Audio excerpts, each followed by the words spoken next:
Good evening, everybody. Hallelujah. It's good to have you in the house with us. We are the Ministry of Pillar of Faith, and tonight have we got a show for you. This is a presentation that will knock your socks off. A presentation from Professor David Rohl, who is an Egyptologist and a chronologist. That's his specialty. So tonight, we're going to have a little bit of a panel. And as our panel comes in, we're also going to be going through our presentation a bit at a time.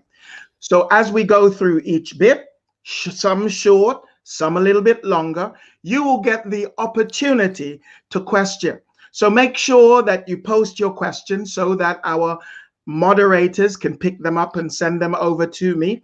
And at the same time, some of those who are in the studio with us will also be asking their questions on top of that. So I want to thank you right now as we introduce to all Professor David Rohl and also Dr. Joseph Opare. Would you just say hello, Joseph, first? Hi, guys. Nice to see you, Trevor. Nice to see you, Joseph. Okay. All right. So now we're going to not waste any time because it is very precious to us. We're going to get Dr. Rohl up and he'll let him speak. So Here you go, sir. Away you go. So this is going to be very interesting for you. So I'm going to kick off with a brief introduction which deals with why we need to change the chronological timeline in order to find the biblical Hebrews in archaeology. So that's the thing we're going to do now. So let me just find a way to get the thing up and running. Here we go. And play. So the title of this introduction bit and what we're going to be looking at today is the question whether or not the Exodus and the stories surrounding the Exodus, that's the sojourn, the Exodus itself and the conquest of the Promised Land, are they myths? Are they real history? Because most of the scholars these days dismiss the biblical stories of the Old Testament as basically mythological. They don't believe they're historical. And that's because they've been looking for the evidence in the wrong time period. So what we need to do first of all is to look at the wall of time, which gives us an idea of the main steps of the story that we're going to deal with tonight, which is basically the arrival of the Israelites in Egypt, and then the multiplication where they expand into a large population over a period of maybe 2 centuries, and then they're put into slavery by the pharaohs. And then at the end of the slavery period, of course, there's the 10 plagues, which we call the judgment. And at the end of that, the exodus out of Egypt, where the Israelites leave Egypt and go towards the Promised Land. Of course, that takes some 40-odd years before they arrive on the shores of the River Jordan and they begin to conquer the Promised Land. Now, those steps can be looked for historically and archaeologically. The problem is, when we look at them in the context of our modern Egyptological chronological timeline, nothing fits in that period. So the time of Ramesses II was the Pharaoh of the Exodus in most textbooks. We find no evidence of any of this. And that's why the scholars tend to say that the biblical story is mythological. It's not really historical. But we have to look for that pattern of evidence. Now, by looking at that pattern of evidence, where do we find it in history? Well, we don't find it in the time of the New Kingdom. That's the time of Ramesses II in Egyptian history. Where we do find it is in the Middle Kingdom, which is much, much earlier in time. But the Bible itself tells us how long that period was and when the Exodus took place. It's in around 1446 BC. So in order to actually match the sequence of events that we find in the archaeology with the biblical timeline, we have to do a revision of the chronology of ancient Egypt, which has been overstretched by scholars in the last 2 centuries by about 300 years. So what we're doing is we're moving that pattern of evidence down into the Middle Kingdom, which is where we actually find it. And I'm going to show you tonight that evidence that we find in the ground, the archaeological evidence. Now, it all starts by understanding something very, very important. The key to this is understanding when Jericho was destroyed, because we know where Jericho is. It's actually at the west side of the Jordan, just north of the Dead Sea. We know where the site is. We know its archaeology. And so we can actually say, well, when was it destroyed by Joshua? And if we find that key link at that point, then we can look to the before that period for the Exodus and after that period for the Judges period and the conquest and the Judges period and on to the United Monarchy. But today we're just going to concentrate on the era of the Exodus. So what you have here is a timeline on the left-hand side, as you can see. It's older at the bottom and younger at the top. These are BC numbers, so 1400 BC down to 1050 BC. On the right-hand side, we have these archaeological periods. Now, if you don't know what the terminologies are, LB2A means Late Bronze Age 2A, and then it's followed by Late Bronze Age 2B, and we then go into the Iron Age 1A and the Iron Age 1B. So if we actually put a few bits of information in there, in the conventional dating scheme, that's the scheme that you will read in all your textbooks, the Late Bronze 2A is about the time of the sojourn when the Israelites were in Egypt. And then we have Moses and the Exodus in the Late Bronze 2B. This is all traditional chronology, traditional textbook material. And then we have the early Judges in the Iron Age and the later Judges in the Iron Age 1B. So that's how the events in the Bible match with the archaeology in the conventional dating scheme.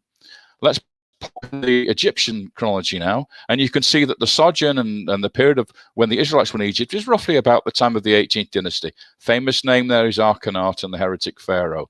And then, of course, Moses is dated to the time of Ramesses II. You've all seen the Cecil B. DeMille movie where you've got Charlton Heston and Yul Brynner fighting it out in the 19th dynasty under Ramesses II with Moses. That's the time that everybody puts the Exodus and Moses. And then later on, of course, we have the 20th dynasty and then going into the 21st and 20th dynasties. So that's how it all works. But when we look at Jericho, something very strange happens. So we'll see what happens here. In the Late Bronze 2A, the time of the 18th dynasty, we have a single house on the top of the ruin mound. In other words, it's already been a ruin for many centuries, and there's one single house that's built on top of it. And then much, much later in the Iron Age, we have a town that's built on top of the old city. But in between, there's a gap. There's absolutely nothing. And that is where the conquest takes place in the conventional dating scheme. So you can see a problem here. This is why Egyptologists and archaeologists from Israel and Palestine, they look at this and they say, well, the conquest couldn't not have happened at this time because there was no Jericho there at this time. And that is the crucial key. So what we have to do then is to understand where Jericho was destroyed. This is the mound you can see here. And we have lots of archaeology. And later on, I'll show you how that all works and how we tie it together. So what we're going to do now is come out, just so I've briefly explained that to you, and then we'll start looking at the evidence by putting the conquest of the Promised Land at the time that Jericho really was destroyed, which is at the end of the Middle Bronze Age. So let's I'll stop sharing and come back to you. And let's see if we've got everybody back. Have we got everybody back? Oh, I'm not hearing you. Now, why is that? You're not hearing me because I am now, Trevor. I've got you now. But now we're back. Yes. Okay, so that's the basics of it. If you look for when Jericho really was destroyed and when the walls fell down and the whole place was burnt and then abandoned for 6 centuries, it's in the Middle Bronze Age. It's not in the Late Bronze Age when Ramesses II was king.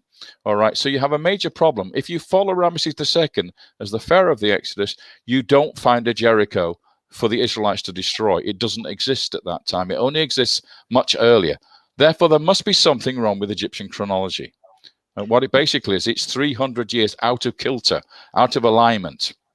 Okay, so some of the things that you've said would be a bit high level for us. Right? So there are things like revision. What's the meaning of revision? When you talk about chronology revision. Okay, it's very simple. You know that we are in what we call AD, Anno Domini, okay? It's the time measured from the birth of Christ all the way through to the present time. So we have fixed dates. We're in 2021 years since the birth of Christ now. But when you're working in the BC period, where's our standards? Where is our anchor points? The only way you can work backwards through the BC period is to calculate from the birth of Christ backwards.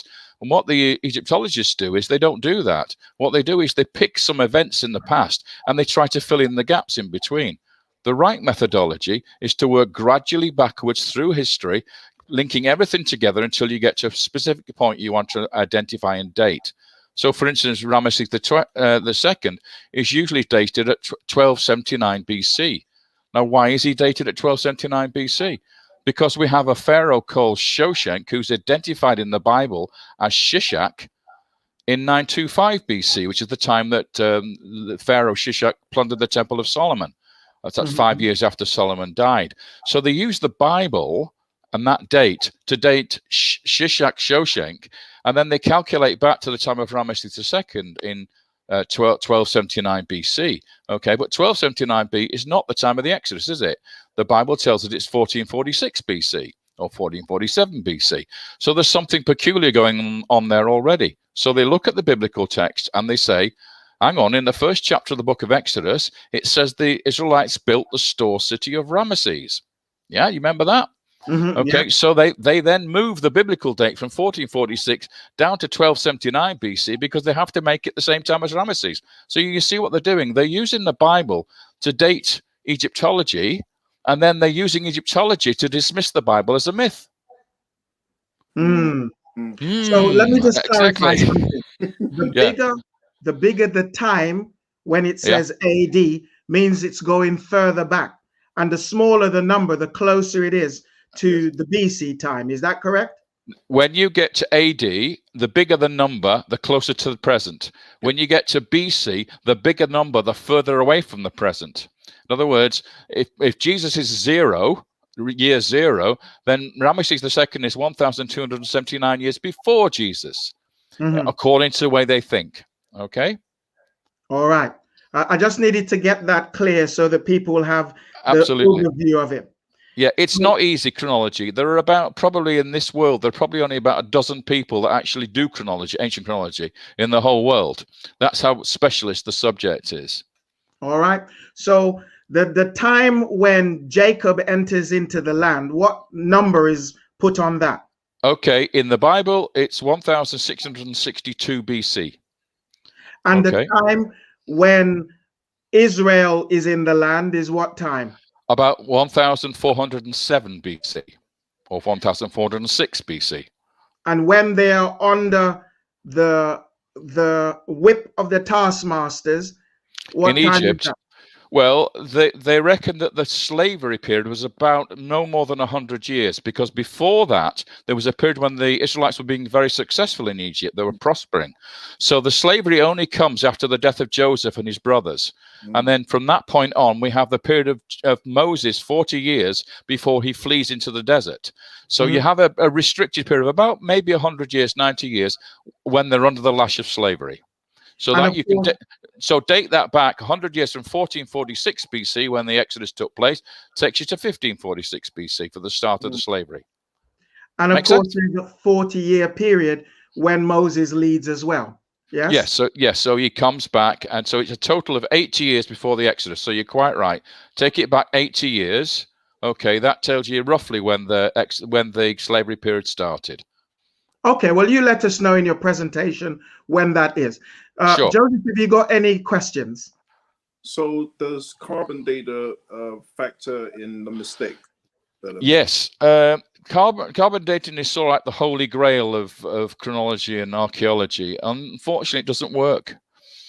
So the problem with it is that we have this decay rate from carbon 14 down to carbon 12, which is a scientific way of saying when something dies, the carbon that's absorbed in that object, that living thing, like a tree or a plant, decays gradually over a period of time. So we have a straight line curve from when you date with carbon, when you test it, a plant or a tree's lifetime, right the way down to the present. You get a date. But then what they do is they find that Egyptian chronology doesn't work with it, the conventional dating.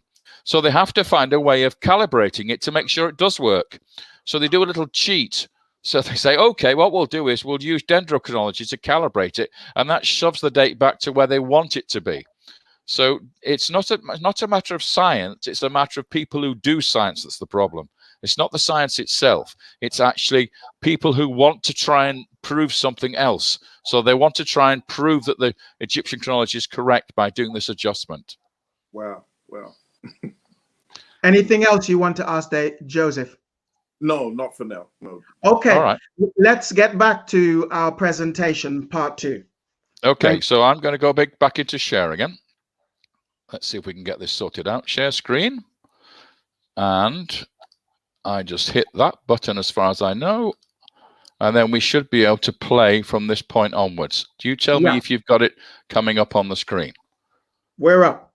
Good. So the big title is Sojourn. And this is the period of what we call prosperity and slavery before the Exodus. Okay, I'm going to show you now where Goshen is located in Egypt. It's in the northeast delta. So it's under that red patch there, very close to the northern Sinai and close enough to Israel and the Promised Land and Canaan for them to travel across northern Sinai to come and live in the eastern delta of Egypt. Now, what does that place look like, and what are the names of the places? Well, it's called Goshen, this land. Okay, it's located in the eastern delta, as I've said, which is the northeast part of Egypt.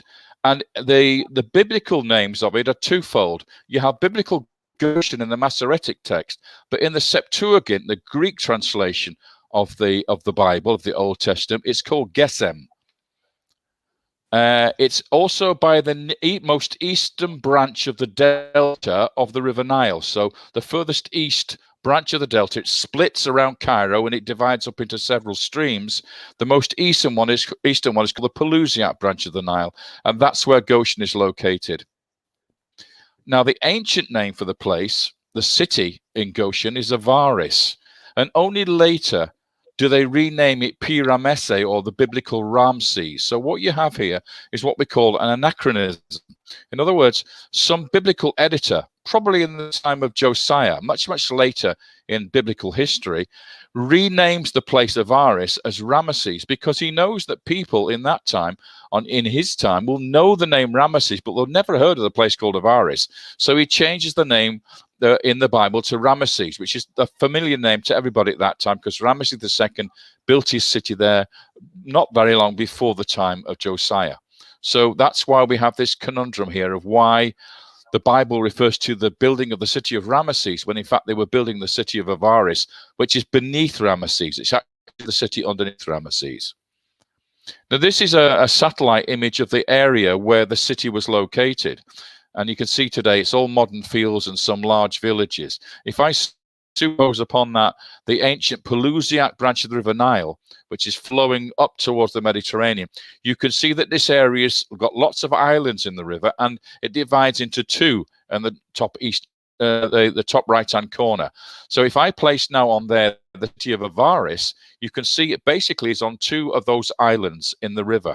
And the city of Ramesses, the northern part of it, is located at the top of the plan here. So Ramesses and Avris are at the same location, which is why we have the confusion in the Bible of it being called the city of Ramses when it originally was the city of Avris. That's the place where the Israelites lived. That's the place where the slavery took place. And that's the place where Joseph came, and then where Jacob came, and eventually where Moses led the people out of Egypt. Now, once we start looking in the Middle Kingdom, this Middle Bronze Age period, at that site for the evidence, we start to see something very interesting. We have these strange graves, which we don't have at any other time in Egyptian history. The one on the top there is the one that's been excavated out, but the one nearest to you has still to be excavated. As you can see, the soil is still where the body is located. But when you dig them out, this is what they look like. And you see they're lying on their sides with their knees up towards their chest in this semi-fetal position. This is very much a Semitic Canaanite way of burial. It's not a way an Egyptian is buried. So we know from the pottery and the style of the burial that it's actually a Semitic burial. It's not an Egyptian burial. And we find in the graves all sorts of artifacts which show us that it's Canaanite material. So we have this axe on the left-hand side, this what we call duckbill axe. And on the right there, we have a big Canaanite storage jar. All these things are found at this site in the Middle Bronze Age.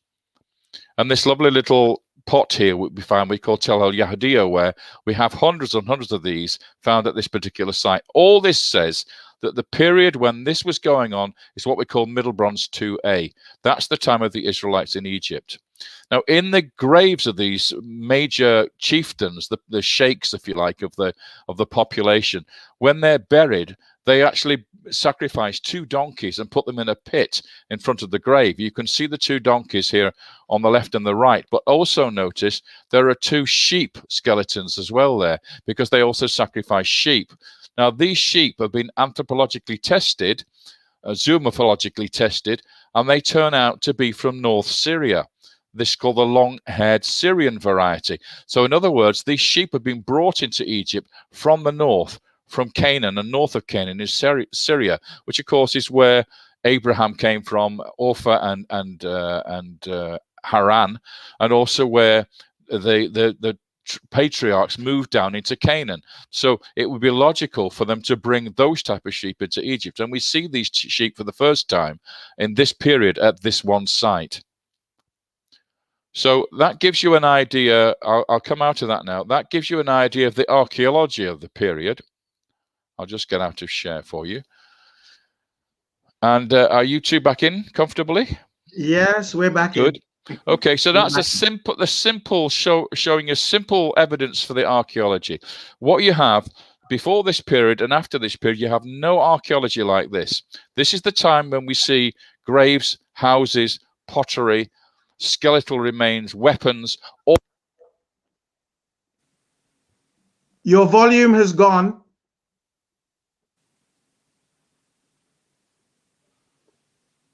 Your volume has gone. Nothing has changed, but your volume's cut off. Can't hear you.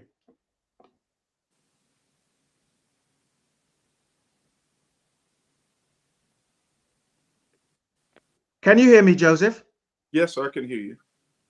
Can you hear him? No. Okay, so it's not me. But it's interesting. While David's getting his stuff set, it's interesting that there's a place called originally Avris that is now called something else. And all of this brings about the bit where the names of things get changed and somehow confuse those who are looking at history. So whether they're changed to Arab names or whether they're changed to some other name, what do you think of that? It's just strange how the place names are changed, and from Avris to, is it Pi Ramesses? Yeah. And yeah, it's just weird. Why would you do that and then actually put that in the biblical text? To swap the name. So I understand the confusion for the dating of which Ramesses or which pharaoh. I understand that there's confusion with that to get the accurate dating when the people were living in the land of Goshen. But the switching of the actual names is a confusion. Yeah. Yes. Professor, why don't you try coming out and come back in again? One of the things I think is that there appears to be some kind of structural resistance to either calling a dog and a cat and a rat, or redating and removing things means that there must be an agenda. There's actually an agenda against the Bible, I would say. I don't know how you see it. Also, do we know what type of skeletons are found there? Because if they're docelephalic skeletons, which would be the skeletoid remains of people that are found to be genetically similar to those in sub-Saharan Africa, then this is going to be a problem for anybody who found this. Because if they were trying to posit a certain race of people as being Israel, to have such findings, they would have to skew everything so that people who did find those remains would just place them as some Africans that entered the land at a different period of time. So that would be another possible reason why, because We even see with the you know, if you look in Egyptology, I was reading some stuff from a professor. I don't know if you've heard of Ivan van Sertima. Yes, I've heard of him. I found him very humorous because he would be speaking about going to Egypt and finding things like Afro picks, you know, in different locations, and then they would hide the Afro picks, so people wouldn't know that the people who were in ancient Egypt were of ancient African origin. So it could be that things have been changed just to deny ethnicity, and not just about skewing dates, just to deny the biblical narrative altogether. It's just that's my personal belief, that it's not. Okay. Well, I understand that. I understand where you're coming from. Professor Rohl made a statement about what was called Yahudaware. And Yahuda means that whoever is digging it out knows the similarity between that and the people, the Yahudim, and also Jacob's sheep, which is so-called the northern Syrian type of sheep. But now we're going to get Professor Rohl back, and just make sure that we can hear him, and so we can move on. Can we hear you? I hope so. Can Absolutely. You? Yeah, okay. And what I've got to do quickly is just get the presentation back now. I won't be a second. I'll try and find it very quickly. Hallelujah. Well, yes. We have one of my colleagues also, brother from another mother. His name is Ronald Dalton Jr. And so this is a good opportunity for me to say that Professor David Rohl has books, and our moderators are advertising them. But also I want to let you know that we have two other authors. One of them is Brother Ronald Dalton Jr., who is very much into the blood works and stuff like that. And he has done an incredible series that is titled, go for it, sir. Introduce yourself. Hebrews 2. Hebrews Wake Up Black America. All right. Is that an American accent I'm hearing? Yes, one American. Fantastic.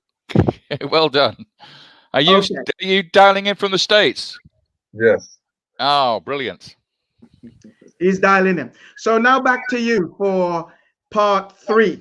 Okay. I'm sorry I missed your little conversation while I was away trying to fix everything, but that's the way it goes, I suppose. Right. We're just filling in the time for you.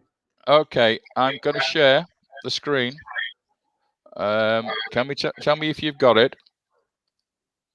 Will do once I see it. Once you see it, and that's just about now. Yeah. All right. If I go into play mode, you get the glorious full width of the screen. Okay, are you seeing that clearly? Yes, absolutely. Hello? Okay, right. Let's move on. So we're going to look at the evidence for Joseph in that city of Avris in the eastern delta of Goshen. And remember, this is towards the end of the Middle Bronze Age we're talking about now, not the end of the Late Bronze Age when Ramesses II is knocking about. This is much earlier than that.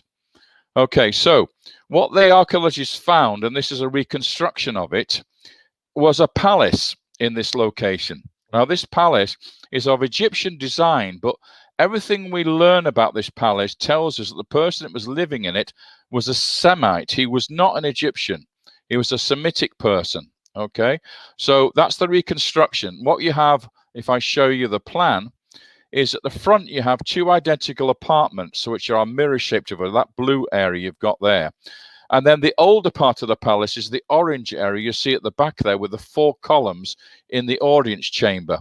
To the top is a storeroom. To the bottom of that chamber there is the big bedroom. And behind it to the left, we have a washroom and a cloakroom, a place where the dignitary who lived in this palace actually dressed and had audiences with people. Now, what we find about this palace is very interesting, because when we look at the residents of it, we see that there's a courtyard inside the palace, which was the original facade. Count the number of pillars you see there. You see 12 pillars. That we think is because of the 12 tribes. In other words, one represented each of the tribes, those pillars.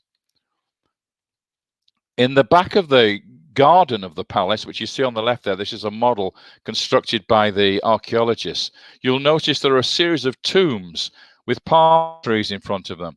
Count them. There are 12 of them. And the most important one is the pyramid tomb, number 12 there. Now that one we're going to look at in more detail. You can see it now from above. You can see where that pyramid tomb is located at the back of the garden. Now, he seems to have been the person, according to the archaeology, who lived in this palace. And it looks like the part of the palace which is extended at the front with the two identical suites, if you like, or houses or apartments, were probably for his two sons. And as you probably will know, of course, Ephraim and Manasseh were the two sons of Joseph. What that grave looks like when we dig into it, and you can see only the foundations here because the rest of it's been ploughed away by the Sabbakean, the farmers who have literally used this material as fertilizer. So they've dug it all away. And what we're left with is just the foundations of this pyramid tomb. With at the front there, you have a chapel area on the right-hand side, and then underneath the pyramid, you have a platform, and beneath the ground, you have a mud brick chamber, which was domed, but it is a rectangular chamber with a dome on it. And you'll see in the middle there, roughly, slightly to the right, you'll see some objects, which I'm going to show you in more detail in a second.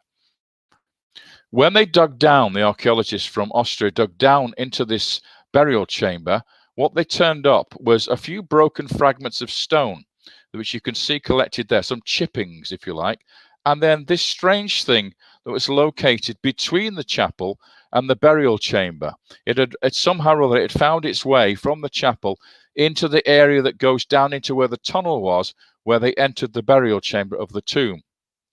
So here you see a guy in a blue galabea in the corner of the burial chamber, looking towards the chapel, and you can see that object there and the broken slabs of stone, or bits of stone on the right-hand side there.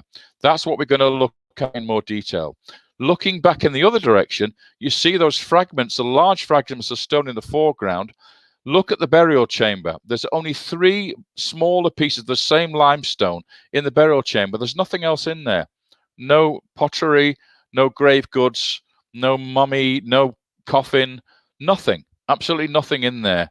And if you look at that dark patch there, that is actually a tunnel which was dug from the chapel at the front where this object was located down into the burial chamber, and whoever did that cleaned it out. They actually took everything away, including the coffin and the body inside the coffin. Now, if you're a grave robber, you don't steal the bones of the person who's buried there. You simply rifle the tomb and carry away all the treasure. You do not take the coffin and the body with you. That only happens in special circumstances and normally with reverence. If you're removing a body and a coffin out of there, try to think of the story of Joseph and you begin to realize what's happening at this particular grave. When you piece together those objects that were found in the chapel, between the chapel and the tomb, what we have is the top half of a statue. You can see that the face has been completely smashed off. The eyes have been gouged out, and somebody's tried to hack through the head with an axe, and you can see the great chip at the top there, the crack where they've tried to cut the head into 2. If we look at it in more detail, you can see that the haircut you've got there, you can see how the axe has penetrated to try and smash the skull into pieces. And notice that the paintwork on this is red-headed. You can see the red hair paintwork, and also you have yellow to brown skin on the forehead, located just where the above the eyebrow of the statue. When we look at his shoulder, he's carrying a scepter of office, which is a throw stick, which is very similar to a boomerang, which was the traditional hunting implement in the Delta, but it also is the symbol of what we call a Western Asiatic or a Semite. In other words, it's a Semitic weapon which is used here by this person, this dignitary, as his scepter of office, if you like. He's obviously a very, very important person. He was buried in a pyramid tomb. He lived in a great palace at the city of Avris, and he must have therefore been a very high official of state in the Egyptian government at the time.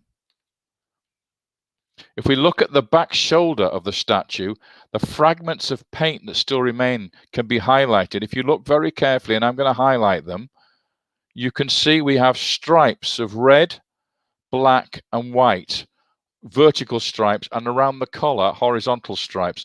So this guy had a coat of many colors as well. He was actually shown in his statue wearing a coat of many colors. So he's a high official of state, a Semite, who is living in Egypt, who is got a palace in the land of Goshen, in the city where all the Israelites were located, and his tomb is left empty. Somebody entered into the tomb at some point in time and removed the body and took it away. And when you reconstruct the statue, this is how it looks. It's a traditional statue of a vizier of Egypt, a chancellor, if you like, or the second in command of the country. And you can see he's wearing a multicolored coat. So I'll come out of this now, and we'll see what gets some conversation going. So there we go. Can you see me? Can you hear me still? Absolutely. Right. Yeah. So there you go. What are you going to make of that? Okay, guys, anyone want to ask any questions? Please take the mic now. I mean, I got a lot of questions I could ask. I don't know what the appropriate question would be in regards to.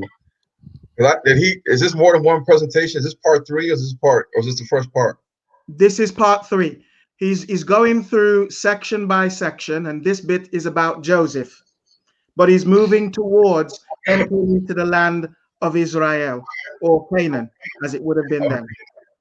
Okay, so today I have a lot of questions, because when I do my studies, I like to see people that can be connected to ancient Egypt by way of language, by way of DNA, maternal DNA, and DNA from the mother, and also the traditions and customs. And so when you look at a lot of the Bantus people in sub-Saharan Africa, they have a lot of remnants of the ancient Egyptian language in their language, and they also have remnants of their ancient Egyptian traditions and customs, more so Hebrew traditions and customs than Egyptian traditions and customs. But when you look at the DNA of the people, the Bantus people in sub-Saharan Africa, what you'll see is that they have evidence of mixing with the Egyptians of old, the Cushites of old, and even the Canaanites of old.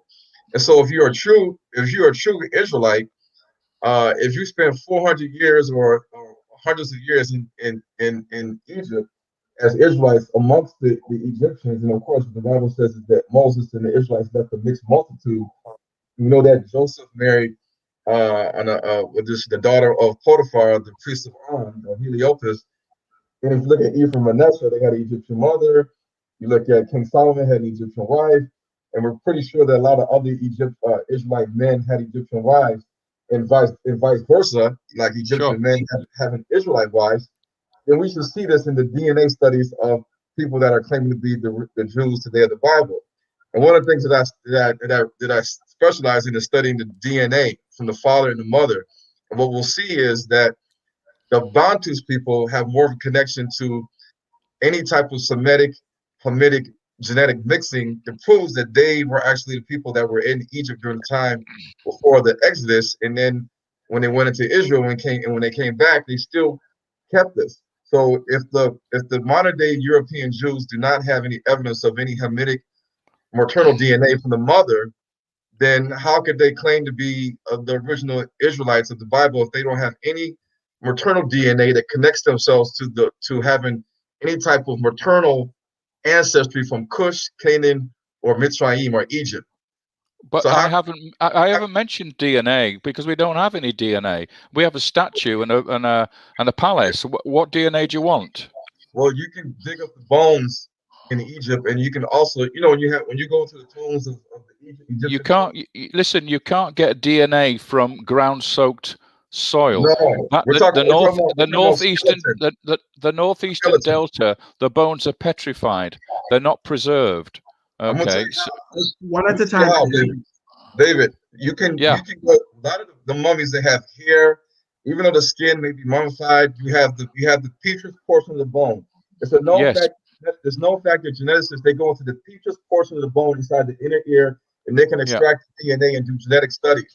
And with the genetics, Ron, wait a minute. Wait a minute. That you're talking about mummies from the desert, from Upper Egypt, from the Valley of the Kings, from Thebes, from Fayum. You're talking about material that's not the same as this, from a much different period. This is the Middle Bronze Age. It's the Eastern Delta. The ground is flooded annually every year for thousands of years. Those bodies get drenched. They become petrified. You cannot extract DNA from skeletal remains that are found in the Eastern Delta. We're not dealing with the Valley of the Kings. We're not dealing with dry tombs where you've got mummification. These guys are not mummified, okay? So you're saying that you cannot extract DNA from ancient skeletons anywhere on the planet Earth? Say again? Are you saying that all the genetic studies that have done DNA studies on skeletons, whether they're in China, they're in Central Asia, they're in Africa, they're in Egypt, are you saying that these guys they're not doing their No, they're absolutely spot on. But I'm telling you, the source material of this site that I'm telling you about in Goshen, the skeletal remains are petrified. They are not bone anymore. Okay, they've been replaced. The bone has been replaced. So when they dig up the remains there, they cannot extract DNA from it. It's a different type of DNA source. You can't get it from them. You can get it from royal mummies. You can get it from Roman mummies. You can get it from Greek mummies in the Fayum. Sure, you can. But that's desert mummies or bones, not Eastern Delta bones. So you just answered the question. So you can extract DNA from the mummies in the tombs of the pharaohs. Yes, you can.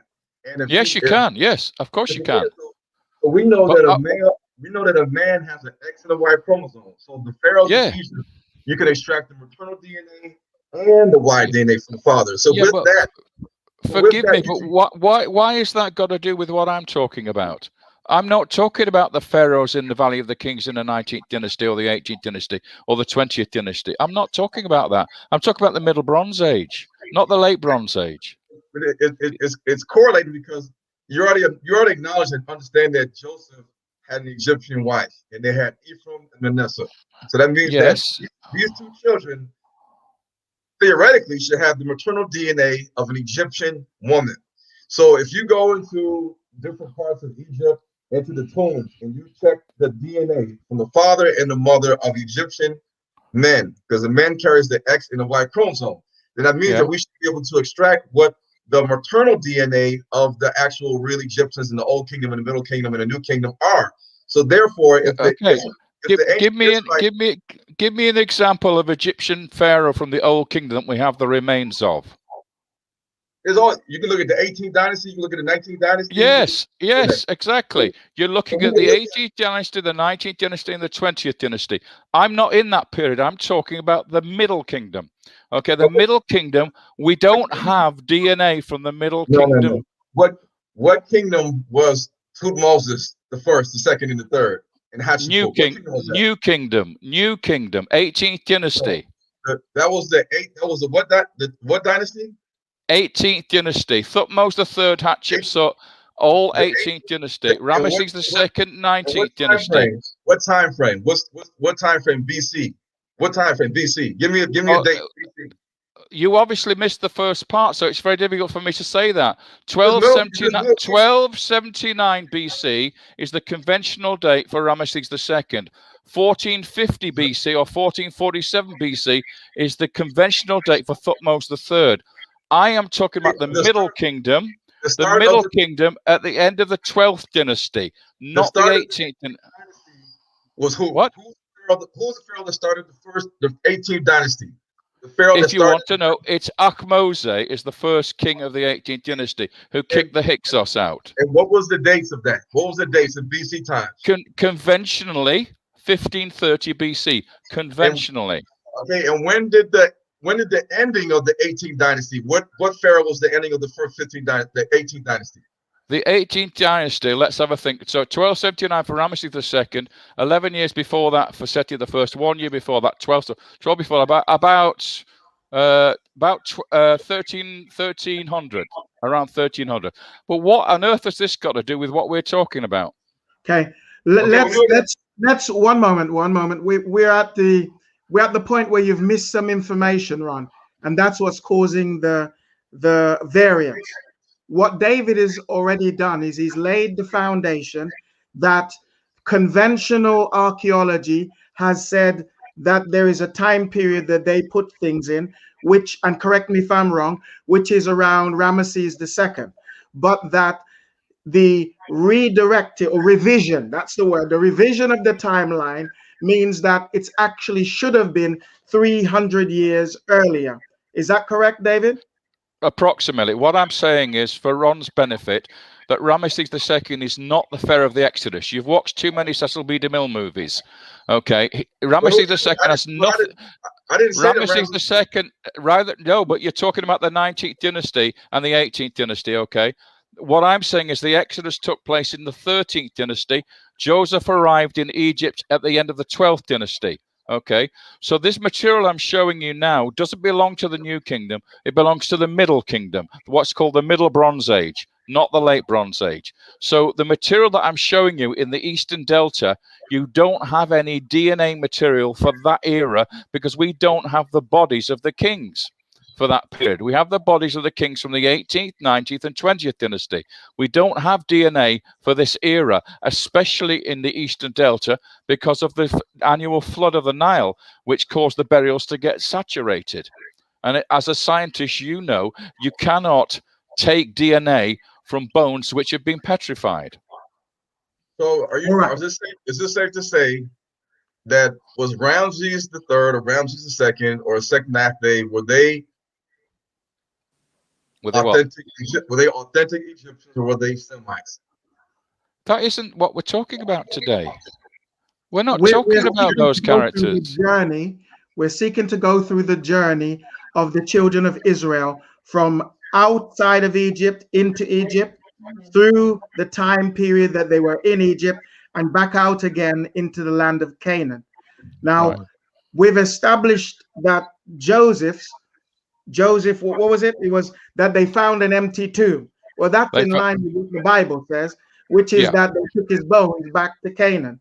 We also established that he had on the person that was found in a Western Semitic compound, and that they had on a cloak of many colors with a throw stick over it, which was the statue had on, not the body, right. The statue, yes. The statue.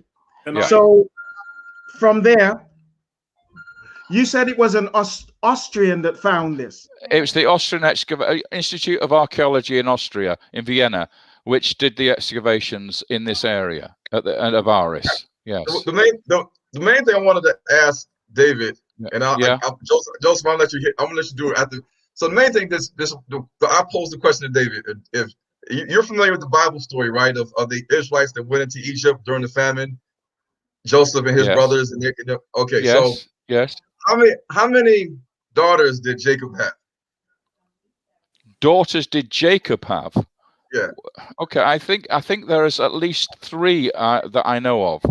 Okay. Okay, but again. Okay, well let me just get to where I'm going. So is this a quiz or what? No. What's this? No, how many points do I get for giving you a correct answer?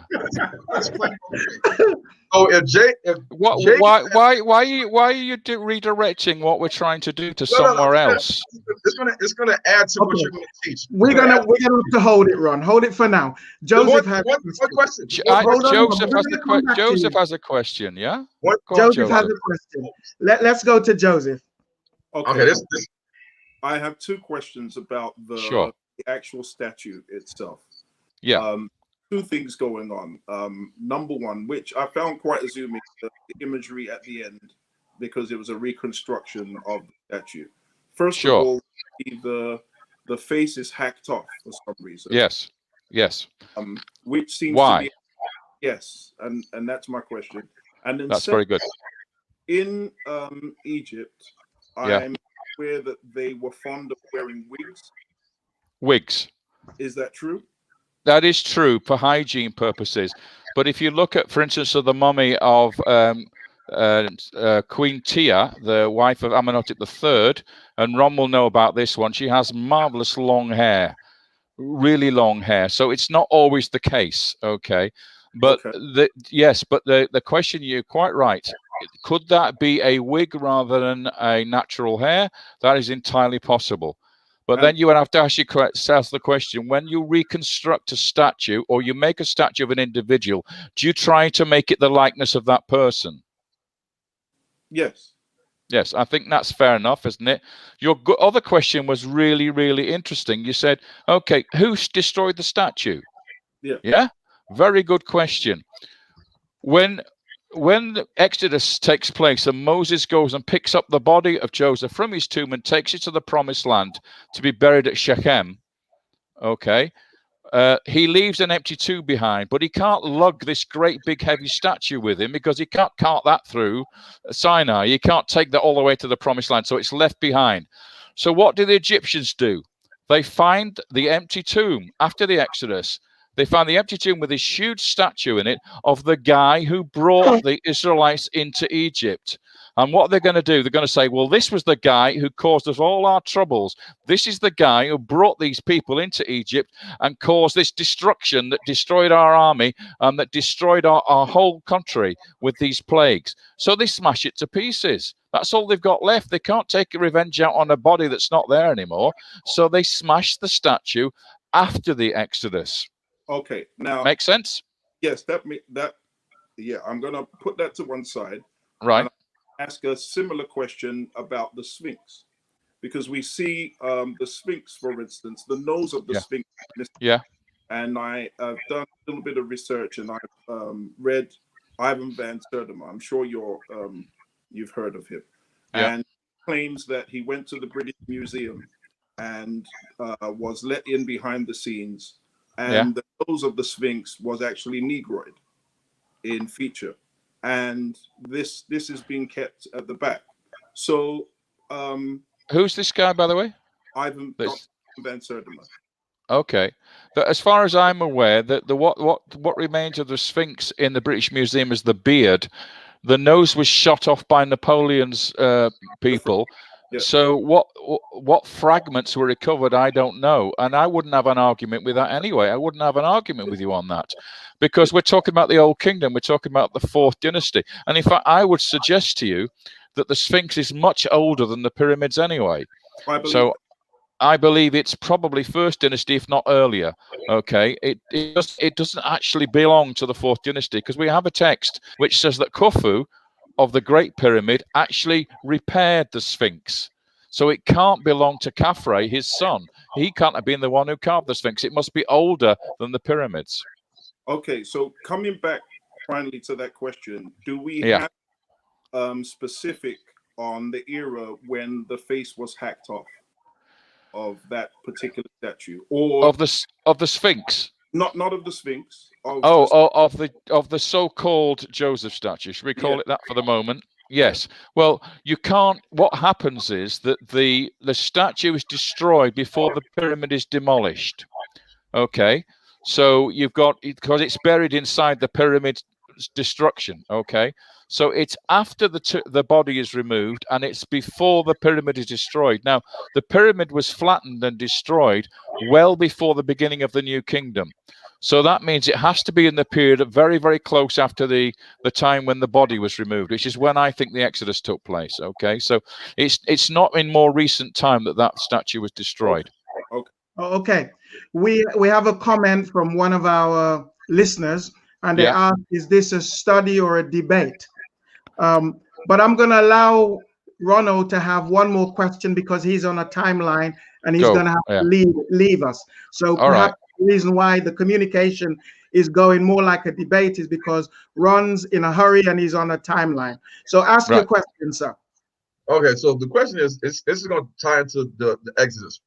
We have to understand that the Israelites were in Africa with the majority of the Egyptians and the Cushites. The land of Canaan, of course, was in modern-day Israel. But if you look at the people they were amongst, the people that they intermarried with over hundreds of years. So Jacob only had one daughter, according to the Bible, named Dinah. and all his brothers, Joseph's brothers, and then went to Egypt, and they amassed a multitude of almost 1 million, 2 million people before they left the Exodus. The question we have to ask ourselves, because we know that Joseph married an Egyptian woman, we know that Moses married a Cushite woman, we know the Israelites of old, in the Bible says they intermarried with the Canaanites and the Egyptians and other Hamitic African nations. If this is the case, then what we should see, and I always go back to DNA because you can test DNA, independent of what you might say in terms of which dynasty you're able to do it, which dynasty not able to do it. So when the Israelites left Egypt, they had to be a mixed multitude, and their genetics had to have shown from the mother's side, because if Jacob only had one daughter, then the Israelites had to take on other wives of other nations, such as the Egyptians, the Cushites like Moses. So in the maternal DNA, which they have tested in the bones in Egypt and the Bantu people in Africa, and the Maasai and the Luo and the Somalians, all these other people, the Beja, you will see the DNA of the maternal DNA of these ethnic individuals in Africa, including the Bantu's Negro, correlates to the fact that in history, they can prove that they were in ancient Egypt, they were into Israel, they were part of the Israelites of the old Bible, because when you look at the Jews today, they have no maternal DNA that connects them to any Hamitic groups in Africa, such as the Egyptians, the Canaanites, and the Nubians. So we have to address that, regardless of the archaeology. We have to address the fact that the ancient Egyptians, the ancient Cushites, and even the Canaanites were black people of the land of Ham, of the sons of Ham, and they intermarried with the Israelites. And if that happened, because we know it happened, because the Bible says it happened, then we should see this in the maternal DNA of people today that call themselves the Israelites, whether they are living in Israel right now or whether they are living in Africa. And that's the thing. What's the question, Ron? What's the question? The question is, the Israelites that were in Egypt before the Exodus, the majority of people they were marrying were Africans, right? Yeah. Okay. So the Bible says we came out a mixed multitude. So that one's settled in the Bible.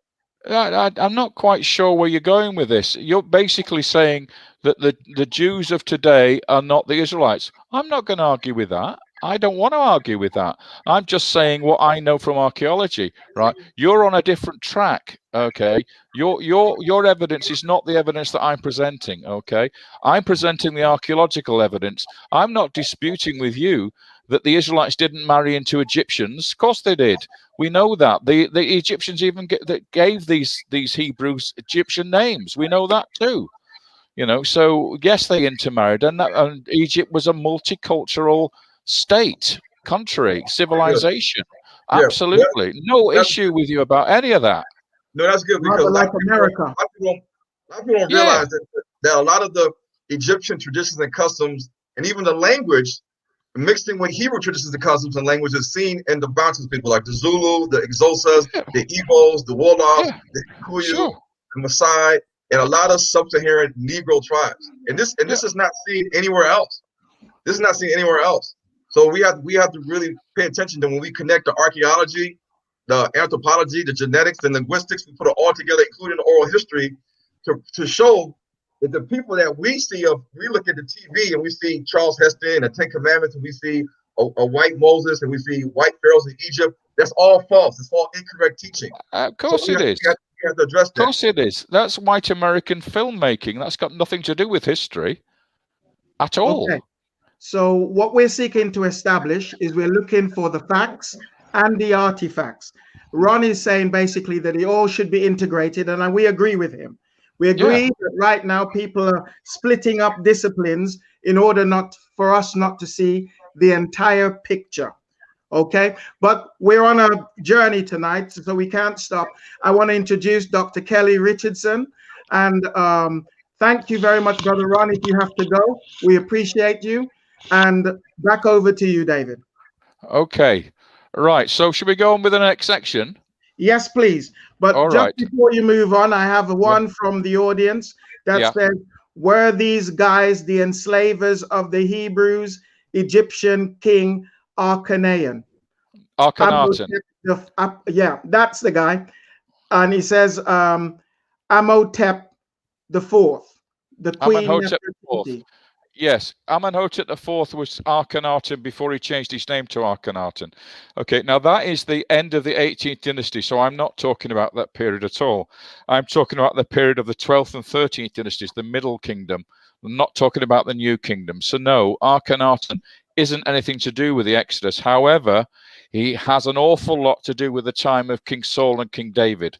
All right, so with the revised dating, that's when he goes fitting in, and that's why his hymn to the sun, hymn to the Arton, is almost identical to Psalm 104 that David wrote. So there is a cross-fertilization between Egypt and Israel in that time, but it's not the time of the Exodus, it's the time of the United Monarchy. All right. Well, let's get back to the presentation. Okay, so let's get back to sharing again. Let's do that one first. I will then select, and you should hopefully start to see things happening again. Are you seeing, yes, what are we on? Slavery now, aren't we? Yes. So, who was the Pharaoh who did not know Joseph? Because that's a crucial part of the story, isn't it? The time when all the sons of Jacob have died, Joseph the first and the rest of them have died.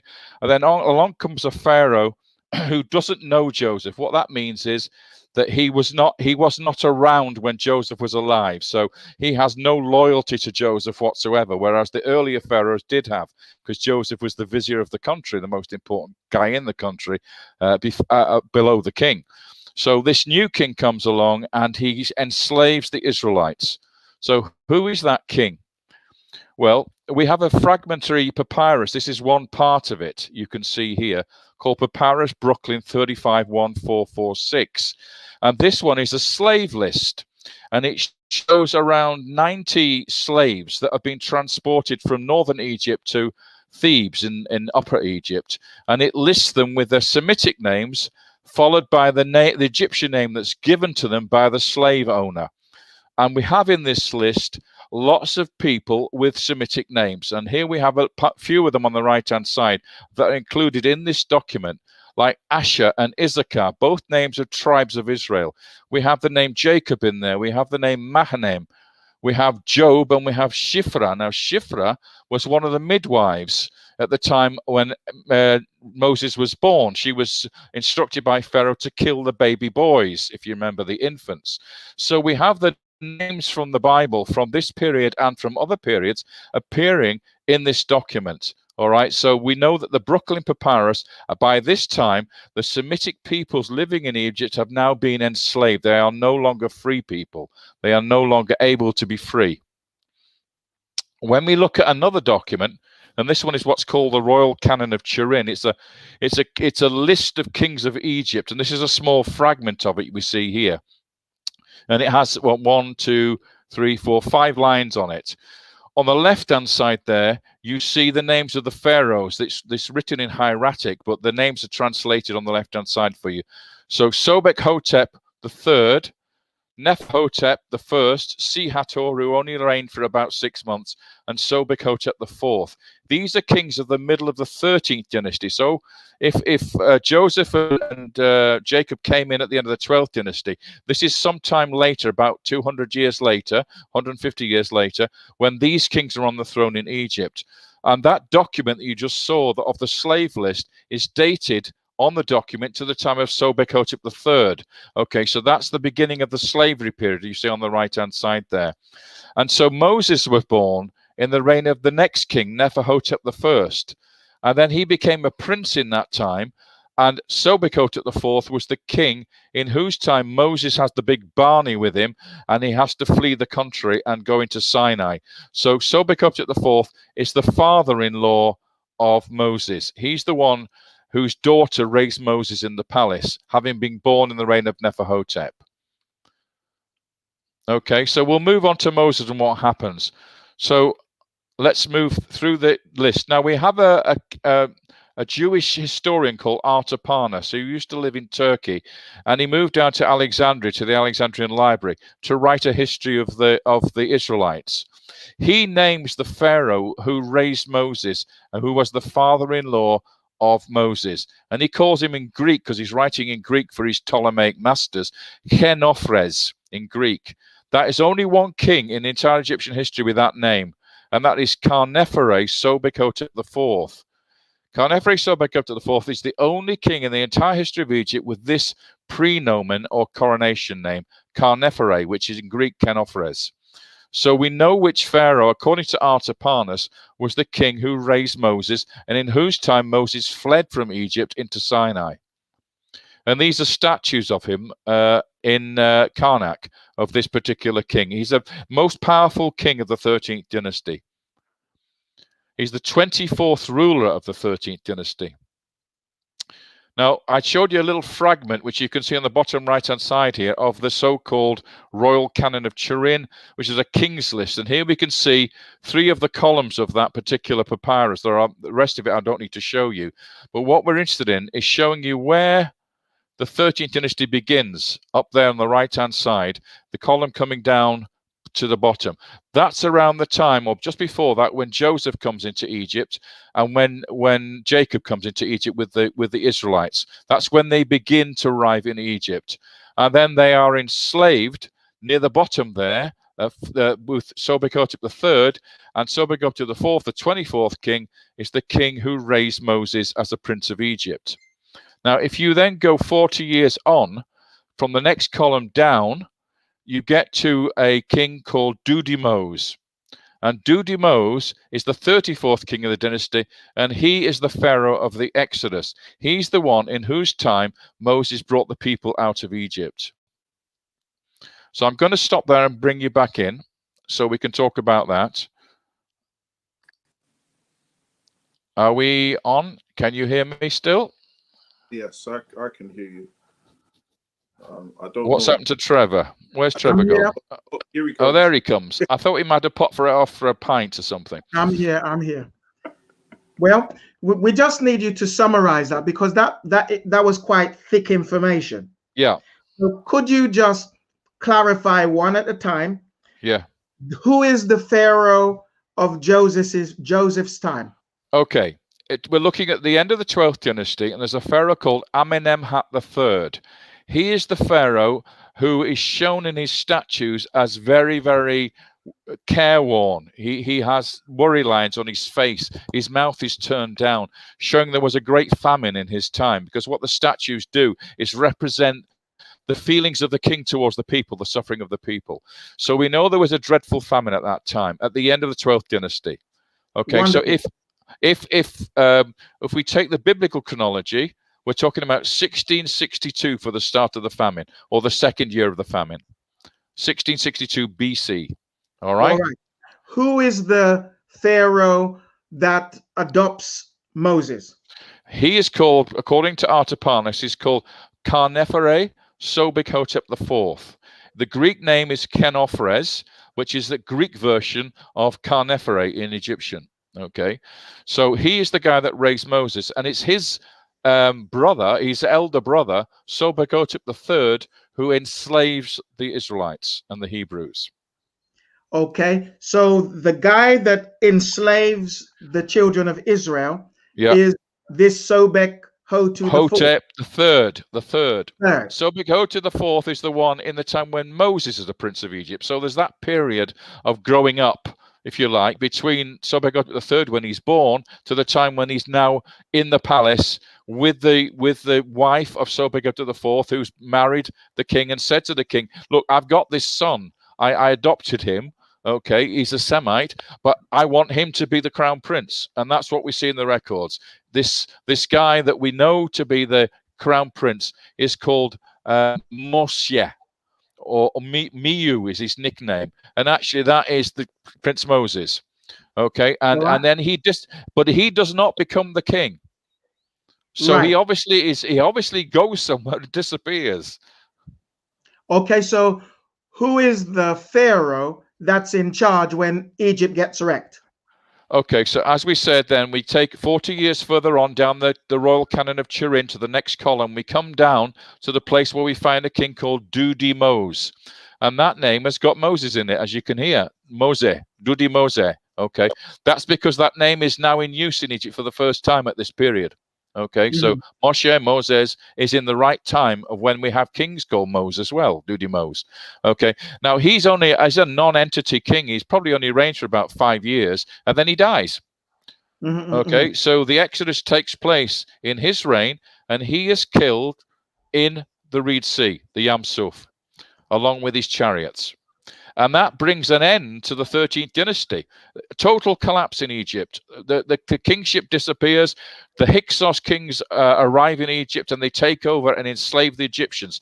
That's the punishment of God on the Egyptians. So that after Moses leaves with the Exodus, we end up with a period of complete chaos in Egypt for the next 150 years. Okay, we got that. Any questions from you, Joseph? Yes. So how many pharaohs are we talking about from the time of Joseph all the way to the Exodus? Another great question, because there are a lot of them, aren't there? There are 34, and that sounds ridiculous, doesn't it? But the reason is because at the end of the 12th dynasty, we have a collapse in authority in Egypt, and we have pharaohs only reign for 1 year, 2 years. And it seems that the vizier, the Semitic vizier, is the one in charge of appointing who the pharaohs are, and that is Joseph. He's the guy doing it. It's his family and his 2 sons which are running the shop all the way down to when the slavery starts. And when they all die, then the Egyptian pharaohs come back into power again and they start to dominate the country. In fact, in this 13th dynasty, we actually have Semitic pharaohs. Pharaohs who actually have Semitic names.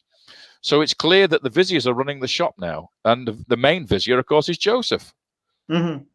So tell us something about the concept of the Queen Mother, the Egyptian concept of the Queen Mother.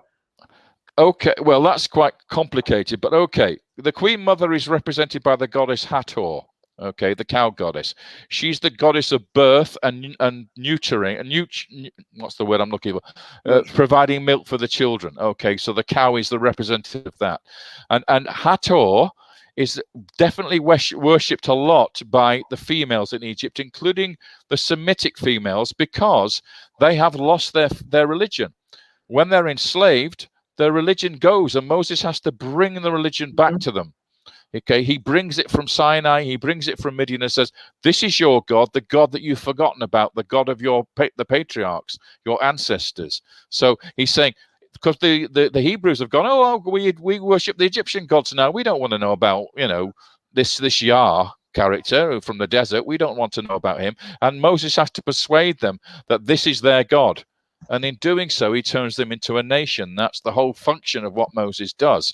He makes a nationhood out of a bunch of slaves who've forgotten their faith, forgotten their God. Okay, so that when we end up in Sinai, half of them slip away. When Moses is up the mountain for 40 days, what do? They worship a golden calf. Well, what's the golden calf? The golden calf is Hattor. The very day that they celebrate the golden calf, it's been worked out astronomically, was the day that the Egyptians are worshipping the goddess Hattor in her festival.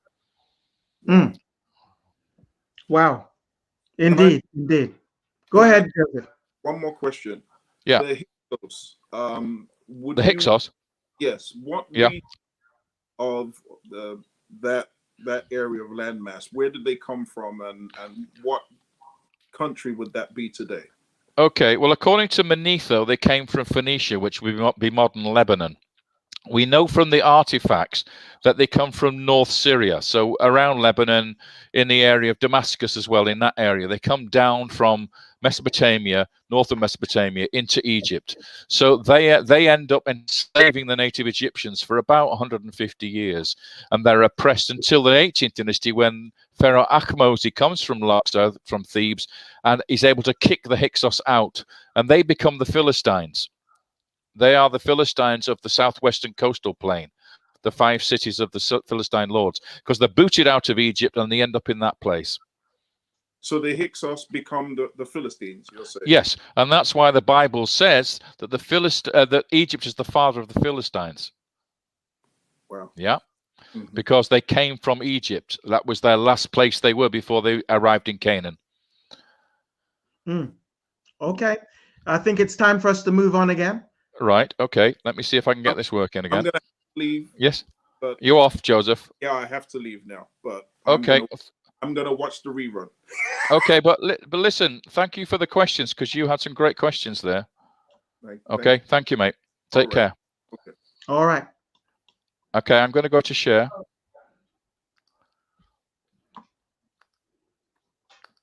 And let's see if we can get this one running. So it looks like we're on Exodus now. Do you have it? Yes. Okay. Absolutely. So let's tell you a little bit about this then. Okay, so we're talking about the journey now. I'm not going to deal with the 10 plagues because that's a very tricky question, and it's not one that I, as a historian, I can do much with. But what I can tell you about now is how they crossed the Red Sea and where they went after they crossed the Red Sea. Okay, so they leave Goshen and they arrive at a place called Sukkot, or Sukkot, which is a campsite where they wait to pick up the rest of the Hebrew slaves from different parts of Egypt who come to arrive there to gather together.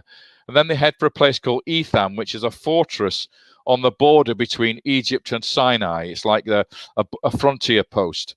And from there, they turn back. God tells them to turn back. So what does that mean? It means they go north and they head for a place called Pi-Hahiroth, which is right next to a place called Yam Suf, the Yam Suf, or the Sea of Reeds. That's the place where the events take place of the miracle of the sea. Now, this Sea of Reeds, let's look at that name. The Israelites did not cross the Red Sea. They crossed the Reed Sea, which in Hebrew is Yam Suf, or Sea of Reeds. And that name Suf, or in Egyptian Chuf, the name is the same in Egyptian, but it's and a Semitic S becomes a Egyptian Ch, or TJ. Okay, so Pachuf is the Egyptian name of the reeds, the place where the miracle of the sea took place. And so we've got the place where they actually crossed over. It's actually a very, very big lake in the northeastern delta, separating the desert from the fertile country or fertile land. And this is what it actually says in Exodus 14:1-2. Yah spoke to Moses and said, "Tell the Israelites to turn back and pitch camp in front of Pi-Hahiroth, which is between Migdol and the sea, to the east of a place called Baal-Zephon. You must pitch your camp opposite this place called Pi-Hahiroth, beside the sea." Now we have all those locations. We know where they are. In Numbers 33:7, they left Etham, turned back to Pi-Hahiroth, to the east of Baal-Zephon. So we know the toponyms, that those places we can locate in Egypt. Pi-Hahiroth translates as the mouth, which is Pi. Ha is the definite article the, and Kiroth or Hiroth is the word for canal in Hebrew, ancient Hebrew and other Semitic languages. For instance, in Akkadian, it's Pi-Kiriti, mouth of the canal. In Northwest Semitic, which is what Hebrew is, it's called Kara and Kiroth, two different names. In Papyrus Anastasia, which is an Egyptian document, the Egyptians call it Pachara, the canal. So we know it's a place in Egypt, and it's even represented on the walls of the temples in Egypt. There you can see that canal between the desert on the west there, which is the Sinai, and on the right side, the Egyptians in Egypt welcoming the Pharaoh returning with captives across this canal, which you find is the border of Egypt. Now, if we look at a spy satellite from the 1970s, you can see what the coastline looked like in those times. Today, what's Mediterranean, what's land has now become Mediterranean. So that dark bit you see, that triangular bit at the top of the screen, is actually the sea in ancient times. And these are the various sites located in that area. I can then turn it into a biblical map now. So you have the Mediterranean Sea on the top. You have Baal-Zephon, which is Tel Dafano to the west there. And you have Migdol on the right there. And you have Pi-Hahiroth on the right side of this lake called Par-Chufi in the Egyptian text, which is Yam Suf of the Hebrew text. Pi-Hahiroth means the mouth of the canal, where it flows from the lake into the canal. That is Parkara of the Egyptian text. It's all the same location. And as you can see, this is the route the Israelites took. They came up into this desert area where they were trapped between the different sets of waters. The only way they could get out of there would be to go west, but that's where the Egyptians were coming from. So the chariots were arriving from the west. The Israelites had no alternative but to cross the Par-Chufi, or the the Sea of Reeds, opposite Pi-Hahiroth. So that's what they did. Here is the canal, the remains of that canal, from an aerial photograph taken to show you that the canal still exists today, the canal that was Pi-Hahiroth. So the Israelites cross over at that point opposite the canal.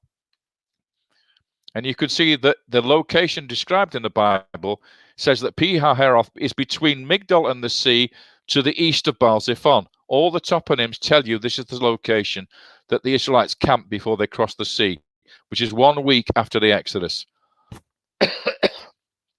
So a strong east wind then blows across this region. God sent the strong east wind and it pushes back the waters. Now we have something very interesting here. We have computer programs which have actually demonstrated through running the programs that we have a phenomenon here called wind set down, which causes the waters to separate or to part into two. So you can see the canal there at the place called Tel Achmar. That's the mouth of the canal Pi-Hahiroth. The Israelites were on the west, on that spur of land there near a place called Tel Abu Sephar. That's where the camp was. And you can see the shallows of water between Yam Suf and the lake of Shihor, the big long lake there. And you can see what happens now when we see what a strong east wind does from this location.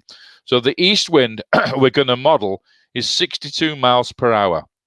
That's not a particularly strong wind. People can stand up in that. They can walk in that. Okay, you could actually maybe lift it up to 100 miles per hour without too much trouble. But let's stick with the model of 62 miles per hour. And now I want you now to show what happens in the night. So at 7 o'clock in the evening, this is the model running now, the computer model running. You see the waters are still there. So it waits till it gets dark. The strong wind then begins to push the waters back. By 10 p.m., we have dry land with the waters pushed back on two sides. So you can now cross from the spur of land across to Pi-Hahiroth on the other side. We now move on to 3 a.m. and we're at its maximum width. This is the modeling on computer, the maximum width of the two walls of water with a dry land in between. And then at 8 a.m., the water starts to return again. And by 6 minutes past 8, the Egyptian army are drowned in the waters that have come crashing in on both sides like two tidal waves coming at each other, and the Egyptian army is destroyed. So the whole of the Israelite congregation have crossed in the night. The Egyptians then in the morning set off in their chariots to cross the shallows, which are dry, but within 6 minutes they're drowned and killed. This is what the place looks like today. It's been drained because of the Suez Canal. The Suez Canal has drained the water here, but this is the area where the Egyptian chariots are buried somewhere in probably 30 or 40 feet of mud there. Joshua 24:6. I, Yah, freed your fathers from Egypt, and you came to the sea, but the Egyptians pursued your fathers to the Sea of Reeds with chariots and horsemen. And there you have two seas. You have the Mediterranean Sea and you have the Sea of Reeds, two different locations. So I'm going to come out of that because there's a lot to talk about there, I'm sure. Oops. Are we back? We are back. Okay. We are back. Hi, Kelly. Hi, nice to see you. You got any questions yet, Kelly? Not hearing you. Got your mic on? Your mic needs to come on. Well, I want to say apologies for the technical difficulties I was experiencing. And right. I don't want to ask a question that may seem redundant of what you have already covered, but right. I know that, for example, with the when we look at the 10 plagues, and I can't remember off the top of my head for us the actual papyrus that lines up with that. Ipuwer papyrus, yes, the Ipuwer papyrus. Yeah. It does. Yeah, can you share some light on that, because those are, like you're pointing out, timelines are very important, and many have been using poor timelines to try to discredit the historical things that have already been discovered in Egypt. Spot on. That's exactly right. The Ipuwer papyrus is dated to the 13th dynasty, exactly when we have put this Exodus now. So it actually is a record of the Exodus plagues and what happens when the Egyptians are defeated by God, and they take the possessions of Egypt, the treasure and everything. It's all in the Upper Papyrus, and they take the treasures of Egypt out with them into Sinai. So you're absolutely right. The Upper Papyrus is not dated to the time of Ramesses II. It's not dated to the New Kingdom. It's dated to the Middle Kingdom, which is where we've got the Sojourn and Exodus period. So it is confirmation of the Exodus story from an Egyptian document, which is very important. Absolutely. Okay. And then one last question, if you don't mind. Sure. The Sifra and Pua, because I've, can you expound on that as well? Yeah. Sorry, Sifra, did you say? Yeah. Midwives. Yeah, Sifra was the midwife. Yes. Well, she appears. Well, it may not be her. It may be somebody else with the same name, but she appears in that slave papyrus, Brooklyn Papyrus, where we have 90 slaves, and most of them are Semitic, and they have. It says the Semitic name, he or she who is called, Egyptian name. That's how the formula of each of the slaves is written. So we actually have Zifra there, Zifra, she who is called, and then her Egyptian name. So the Egyptians are very fond of giving them Egyptian names. It's not really different to what I would suggest, that the Africans who came over on the slave ships to America were given English names. Yeah, and they were, their African names were taken away from them. The same thing happened in Egypt. The same thing. So the Hebrews were enslaved. They lost their Semitic names, and they were called with an Egyptian name. And we do have an example of that, which is Joseph himself. Yeah, he has a name Zaphanath-Apaneah in the Bible, given to him by Pharaoh, and that is in Egyptian Zataneth Ipianku, which is Ipianku, or Anka in Egyptian is Aneach. Okay, so Apaneach. Okay, so his name is he who is called the one who lives. That's what it means in Egyptian. Okay, and Aneach, the one who lives. Why? Because Jacob discovered that his son, who he thought had been killed, was still alive.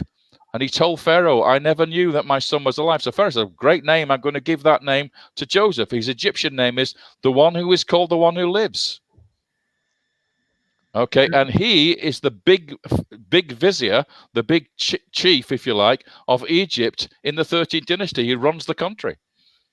Even the granaries at this time are called the granaries of Aneach or Anku. Fantastic. Okay. Well, we do have a couple of questions. One specific question coming from one of our sisters. She wanted confirmation that they crossed a lake and not a sea. Yes. In other words, is it the Red Sea a lake, or was it the Red Sea? A very good question. Both the Dead Sea and the Sea of Galilee are called Yam in Hebrew.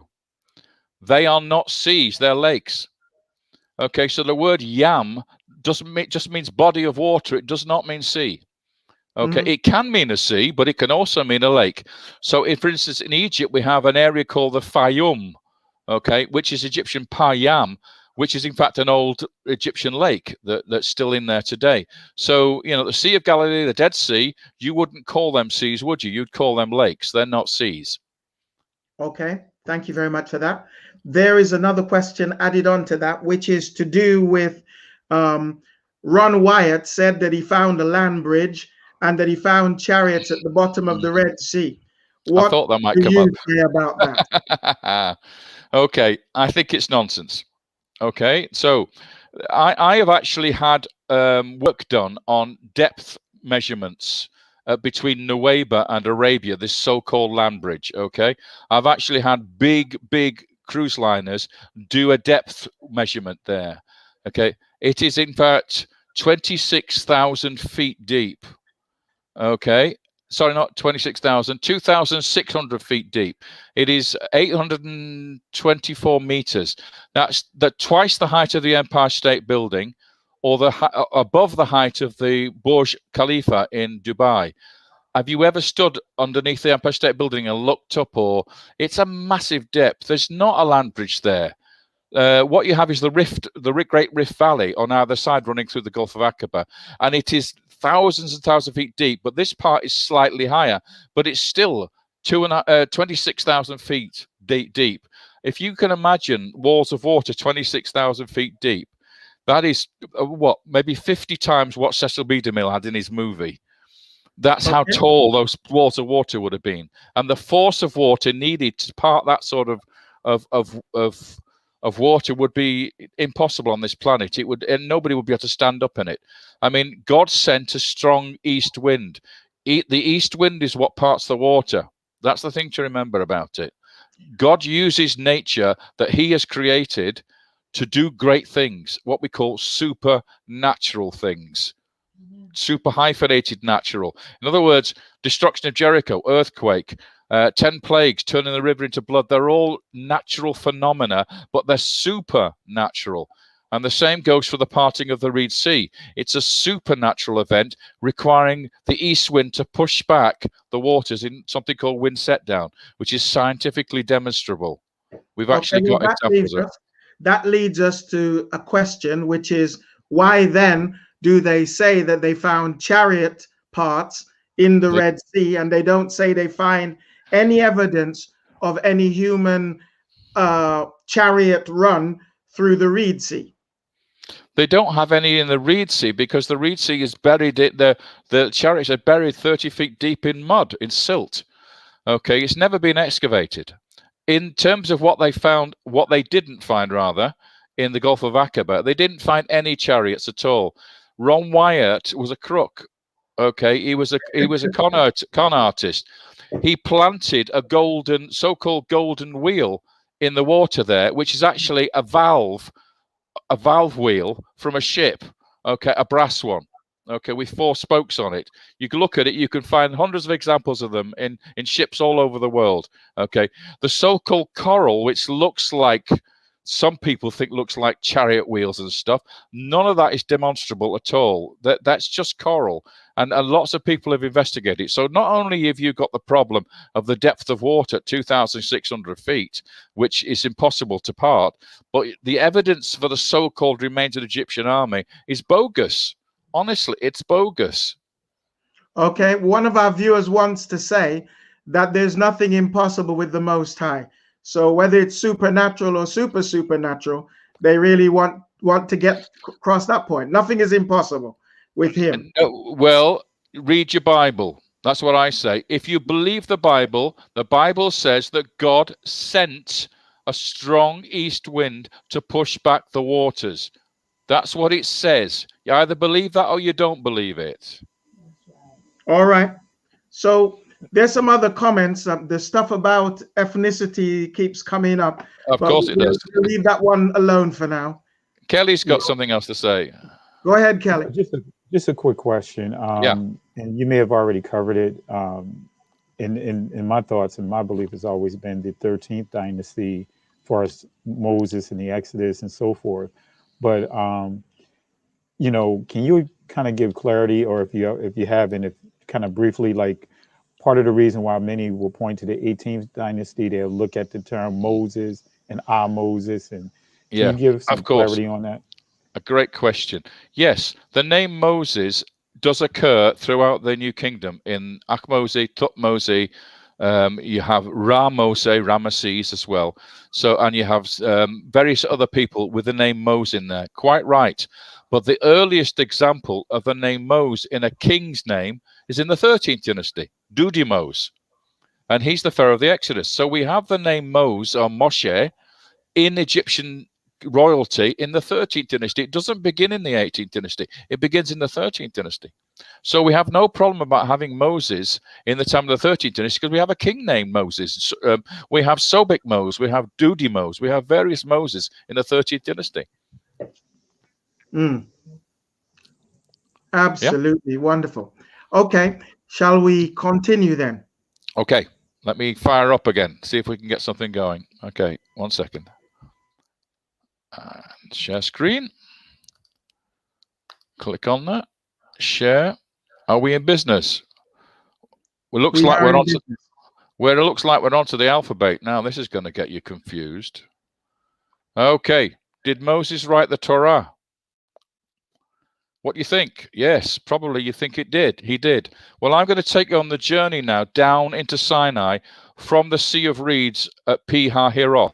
If you look at the top of this satellite image here, you can see the route out of Goshen down to Sukkot, which is Tel El Maskuta, to Etham, and then they turn back and they go up to the ancient canal mouth at Pi HaHiroth, where the Parchufi or Parchuf, the Sea of Reeds, is located. From there, then, they go on down the west side of Sinai, down to a place called today Bir Marat, which in the Bible is Mara. It's the first place they come to after 3 days' march.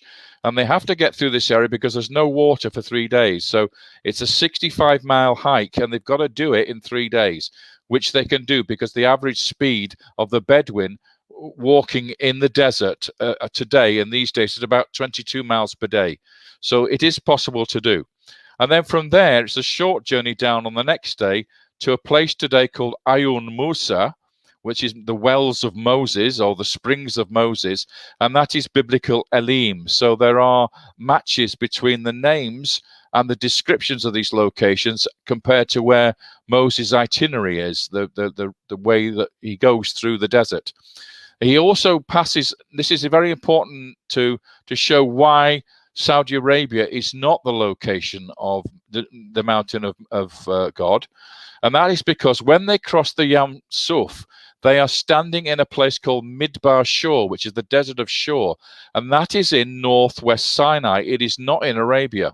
We have texts telling us, confirming that this is where Midbar Shur is, and including the fact that we have Abraham's slave concubine, Hagar, who tries to get back to Egypt because she's an Egyptian, and she heads on the way of Shur, the route going to the desert of Shur. So there's no doubt that is where Shur is. And then they go into the Midbar Etham. Midbar Etham can only be in this area because it's opposite where Etham, the fortress, is on the other side of the Egyptian border. So it has to be to the east of the Egyptian border post of Etham. So on they go down, and they come to this place called Elim, which has 12 springs, just like the Bible. This is Ayun Musa now, and about 70 to 100 palm trees. I mean, obviously, they're not the same palm trees that were around in time of Moses, but there's about that number of palm trees there. That, again, matches the story. And then they move down to the Yam Suf. This time they meet the Yam Suf, which is now, in this case, the Red Sea. In this case, it's probably Yam Suf in the original Hebrew, because there are no vowels, remember, in Hebrew. They didn't write the vowels. Yam Suf means the Sea of the End, which is why you have the confusion between Yam Suf, the Sea of Reeds, and the Red Sea, which is Yam Suf, the Sea of the End, because it's the end of where Canaan is. It's the southern part of Canaan. They go from there inland, and they arrive at a place called Serabit El Kadim today, which is ancient Dofka. Now, they go through the Midbar Sin, which is where we get the name Sinai from, Sina, okay, as they go through into this area of the desert. They have to go away from the shoreline because there's a huge, big limestone mountain there, and they can't go along the shore. And they have one camp there. So this takes 2 days to get down to Serabit El Kadim, which is Dofka. And this is the desert. I've done 2 expeditions into this area, so I've traveled this journey and checked it all out. So Du-Mofkat is the Egyptian name for the mountain of turquoise, where they mined the turquoise for the Egyptian pharaohs. And that is where the biblical name comes from, because Mofka, or Dofka, which is the biblical name, is an abbreviation of Du-Mofka. Okay, so in other words, the Hebrews have not quite got the name correct. Instead of Du-Mofka, they have Dofka. Now, when you get to Dofka, the mountain, on top of the mountain is a temple dedicated to the goddess Hattor, the cow goddess we mentioned earlier. And she is the goddess of Sinai. She's the one that the Egyptians worshipped in Sinai. And this area, they have turquoise mines. And in these turquoise mines, Flinders Petrie, the great archaeologist, Egyptologist, discovered something amazing. He found the first evidence of an alphabet in our history, in human history. And it's carved on the walls of these mines. This is one example here. And it looks like, to you, like Egyptian hieroglyphs, doesn't it? I'll try and get it a little bit clearer for you. here we are actually reading the signs, and I'll show you what those signs are. So there on the right, you see the signs there. You can see a bull's head, you can see a snake, you can see a cross, you can see a fish, you can see water sign, the wobbly sign there. All these signs are Egyptian hieroglyphs, but they are not representing Egyptian hieroglyphs. They're representing Hebrew letters. So Aleph is the bull's head, and Nun is the Nahash, the snake in Hebrew, and they represent these letters Aleph, N, T, S or SH, G, N, D. So somebody very clever has actually used Egyptian hieroglyphs, translated them into what the Semitic words are for those hieroglyphs, and then made the first letter of that Semitic word into the Hebrew alphabet for the very first time. So now we can read this in Hebrew. So the first three words there are Entosh Gandach, and we translate that from Hebrew. I have uprooted an oppressed garden. What is an oppressed garden? That is the slaves in the Garden of Egypt. The Bible refers to Egypt as a garden. And you hear Moses talking about the vegetable garden. And so he has uprooted slaves out of Egypt, out of the oppressed garden. And then it continues, Mila'ab b'manach. And that translates as, who is for the Father being God, in regards to your manna. In other words, this is a text that's saying, you have been told by God how you are to use the manna, how you are to eat it. You're not allowed to store it. And it's basically reminding you that you have got to follow the rules that God set as to how you should eat manna. Here's another example of a text. This one is even more interesting because it has a name of somebody mentioned in the Bible. It says, and for the congregation and Hobab, a mighty furnace. Now, Hobab was the son-in-law or the son of, what's his name now?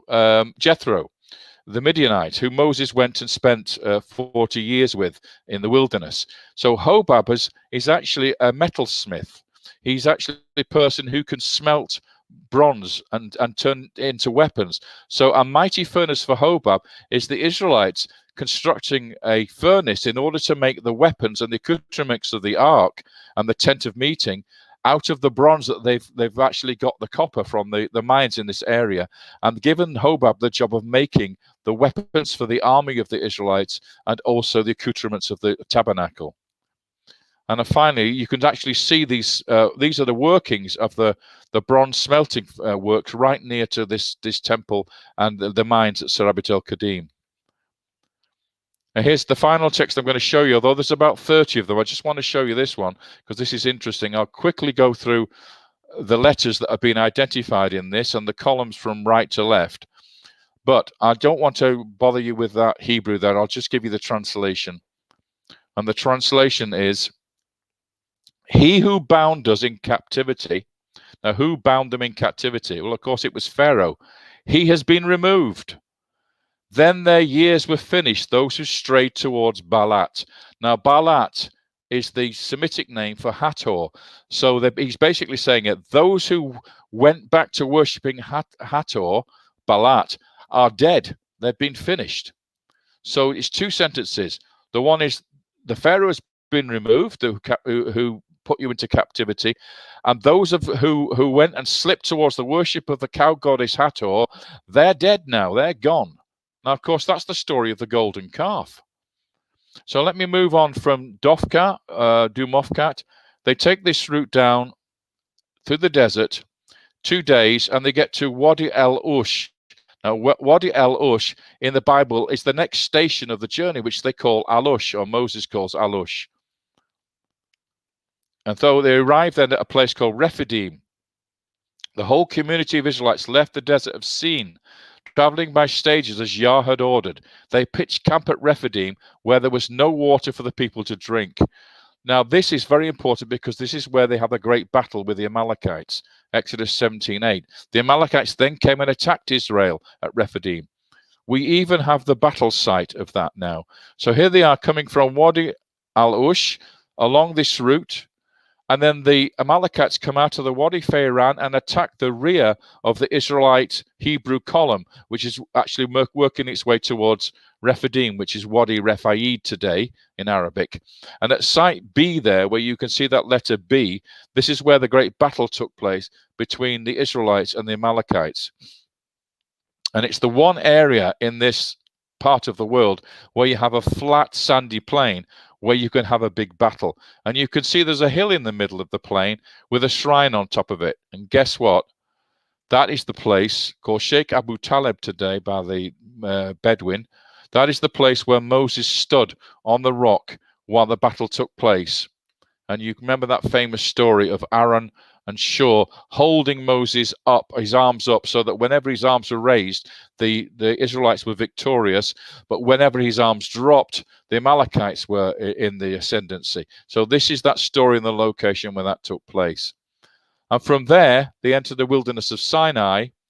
In the third month after leaving Egypt, the Israelites reached the wilderness of Sinai. Setting out from Rephidim, they reached the desert of Sinai and pitched camp there facing the mountain. And that mountain is, I'm going to show you in a second. So they go from Wadi Rephaid, which is Rephidim, through the Pass of the Wind, and they camp in the Er Raha plain, which is the great plain where you can put thousands and thousands of tents, thousands and thousands of people. So the route through there is a short distance of 6 miles, which takes them to the mountain of God. Now, whether it is Jebel Musa today, the one that all the pilgrims go to, I'm not convinced. I think it's that mountain you can see right in the background there. And this is looking down from that place onto the Er Raha plain. So this is where the Israelites camped while Moses went up to receive the 10 Commandments. And here we have a hill just at the foot of the mountain where there's a shrine, a Christian shrine and a Muslim shrine, dedicated the place where Aaron erected the golden calf. And that golden calf is the goddess Hattor, who's called the Golden One in the Egyptian text. And her festival was celebrated on exactly the same day in the Bible. The Bible says that the Israelites are in Sinai at this spot when Moses comes down from the mountain. On the 40th day he's up the mountain. They have just celebrated that night the Festival of Hattor, because the Egyptians were celebrating exactly the same night back in Egypt. This was the day of the Festival of Hattor, the golden calf. Now, there's an argument as to say, well, hang on, but the calf is male. But if you read 1 Kings 12, 28, 30, you have King Jeroboam, who actually says to the people that he made 2 golden heifers. Heifers are female calves, and said to the people, let it suffice you to have gone in the past to Jerusalem. Behold now, gods of Israel, your gods, O Israel, who brought you up out of the land of Mitzrayim, Egypt. And he put one in Bethel and he put the other in Dan. In other words, he's saying that the golden calf was the thing that they worshipped and brought them out of Egypt, because, of course, he doesn't want the Israelites to go and worship at the temple of Yah in Jerusalem. He's an anti-Yah king in the northern kingdom, Jeroboam. So he says, well, it was the golden calf who brought you out of Egypt. And of course, that is not the true story, but he's referring here to the golden calf. 2 of them, he's making 2 statues of the same calf, and he's calling them heifers. In other words, they're female calves, not male calves. And Hattor, as we said before, is Baalet of Semitic text, the lady. They don't like to call her by her real name. They call her by a Semitic name. And she was the Egyptian cow goddess of Sinai. So that is a long piece, and I'm going to get out of this so you can start asking me more questions. What am I going to do here? Okay. Yeah, we're back. That was a lot to take in. No, it's absolutely fine. You want to take off your microphone, put your microphone back on there, Dr. Kelly? He looks like he's frozen. Yeah, I think he is. Never mind. We've got questions from our audience, and I've got a couple myself. So the first thing is about the names of the stations today. Yes. It seems like people have made a concerted effort to change the names. Could you just tie up the stations from the Bible end with the names they have today, please? I don't think they've made a concerted effort to change them. I think they've actually preserved them, because the Bedouin who have given these names in Sinai to these locations have kept them over thousands of years, hundreds and thousands of years. So, for instance, let's take Dofka. We said that was Egyptian Dumofkat, which is the name of the turquoise mines on that mountain in Sinai. We have Bir Marat, Arabic Marat or Bedouin Marat, which is Mara. Could I just interrupt you there for a moment? Is it possible to go chronologically in the journey? Okay, let's do it that way then. Okay, so the first place they go to is in Sukkot. Okay, the place they leave Goshen, which is Egyptian Gesem. They called it Gesem in Egypt, and the Septuagint calls it by its Egyptian name, Gesem. Okay, they then go down to Sukkot. Now, Sukkot is the place called Tel El Maskuta, which is Masukot. Yes, it's the modern name for it. Maskuta and Sukkot is the same place. Etham is an Egyptian name, Hetem, which means border fortress or boundary fortress. So they've used an Egyptian name there because they're still in Egypt. They're not in Sinai yet. Yeah. Then they go to Pi HaHeroth, which is Hebrew, the mouth of the canal, because Moses has named it that because he sees the canal on the other side of the Sea of Reeds. Yeah, Yam Suf is the same as Egyptian Parchuf, and I've told you that Semitic S goes to Egyptian Ch, so Chuf and Suf are the same. Okay, and it happens to be the name of the material that the basket that Moses was found in the river is a basket of Sufim. In other words, it's reeds. Okay, so and then we go down towards Mara, which is Marat in Arabic. Marat. Okay, Elim has got a different name. It's called today the Springs of Moses. So they've given it a Mosaic name as opposed to its original biblical name. And then we go down and we arrive at Yam Soph, which is the shore of the Red Sea on the western side of Sinai. Soph being the Sea of the End, not the Sea of Reeds. Yam Soph is the Sea of Reeds. Yam Soph is the Sea of the End. So they are very similar names. They have one vowel difference, but they mean something quite different. And from there, they can't go any further south along the coast because there's a huge, great massif of limestone rock. They can't get past that. So they come inland, and they come to what the Bible calls Midbar Sin, which is what we now call Sinai, Sina. So the Arabs call Sinai Sina. Okay, so this is where they now enter into the desert of Sinai from the coast for the first time. They go inland, and they arrive at Dofka, which is Egyptian Dumofkat. They keep the original Egyptian name because it's so famous. This place was called the Mountain of Turquoise, and they just messed the word up a little bit. They, instead of calling it Dumofka, they call it Dofka. Okay, but it's very close. From there, they then go down to a place called Al-Ush in the Bible, which is today called Wadi Al-Ush. Okay, so it's the same name. The Bedouin have kept the name. And then they go on down to Rephidim, okay, and that today is called Wadi Rephaid, which is the Arabic version of Rephidim, okay, and that's where they have the battle with the Amalekites. And from there, they go down through the Pass of the Wind and they arrive at the Raha Plain and the Mountain of God. Now, where that Mountain of God is, it's either Jebel Musa, which is the conventional one everybody goes to when they go as a tourist to Sinai, but I think it's actually Jebel Safsafa, which is the mountain which looks down onto that big plain, so that the people of Israel in the camp could see Moses on the mountain. They can't see the mountain Jebel Musa. It's too far away. It's not possible to see it from there. But Safsafa looks down right upon that plain, so they could see him on the mountain. Wonderful. Okay, and then they all go up the other side of Sinai and arrive in the Negev and eventually arrive in Kadesh. So are there any artifacts found around there apart from the writings? Okay, that's a good question.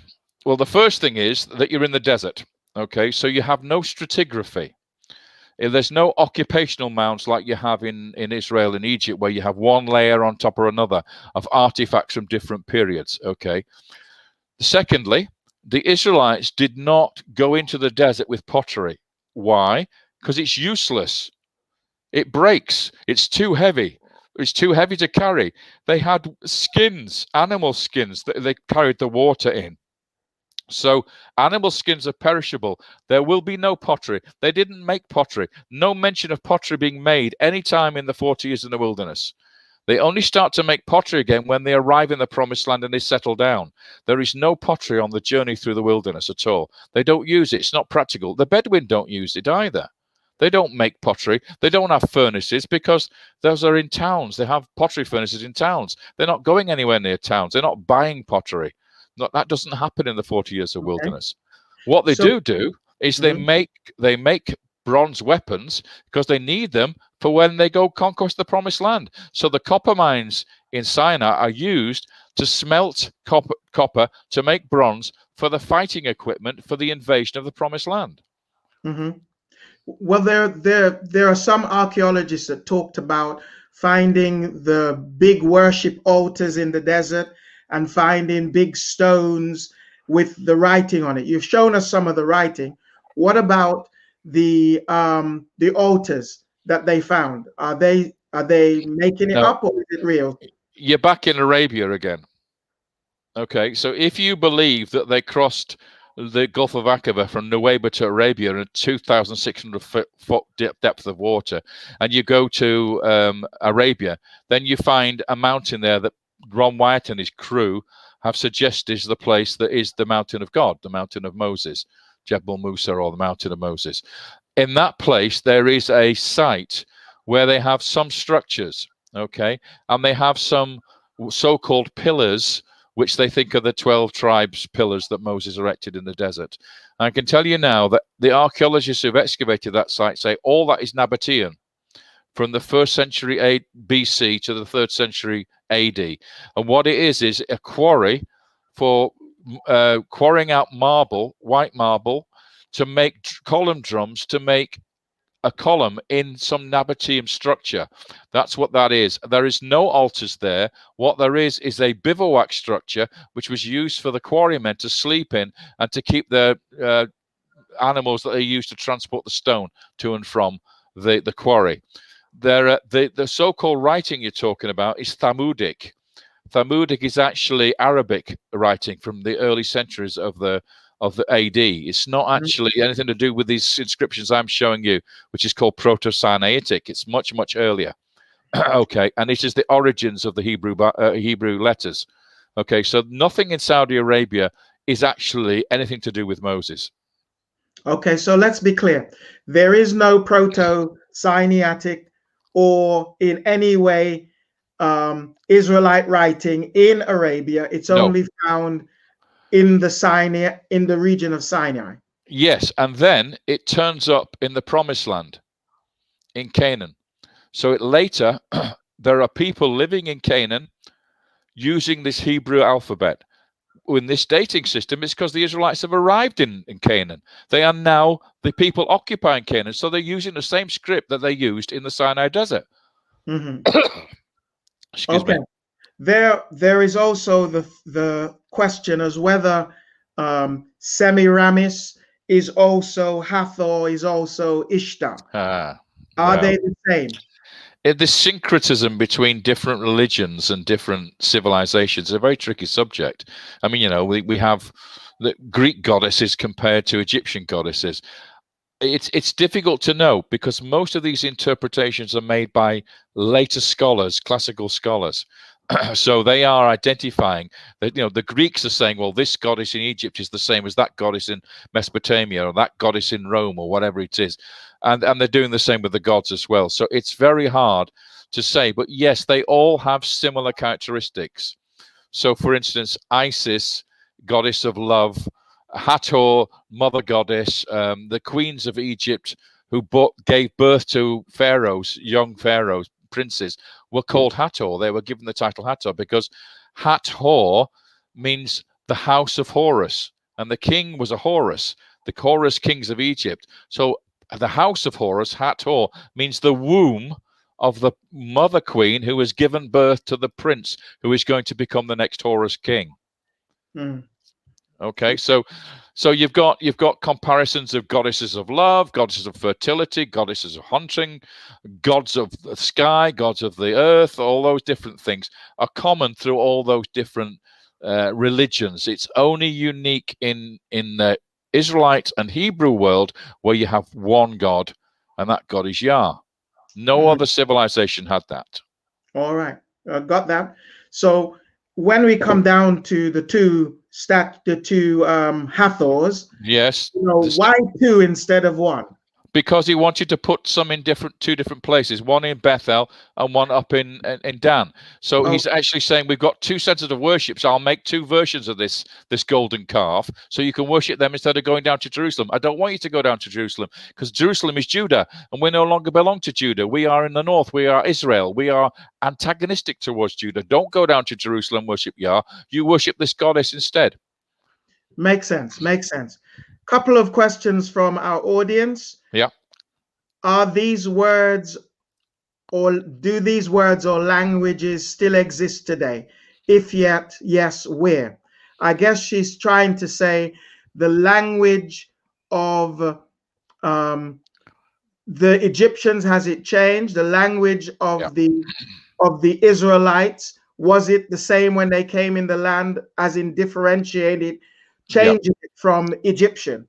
Right. Now, remember that, first of all, that Egypt is no longer ancient Egypt. It's a Muslim country. It only has 10% of its population who are Christian, Coptic Christians.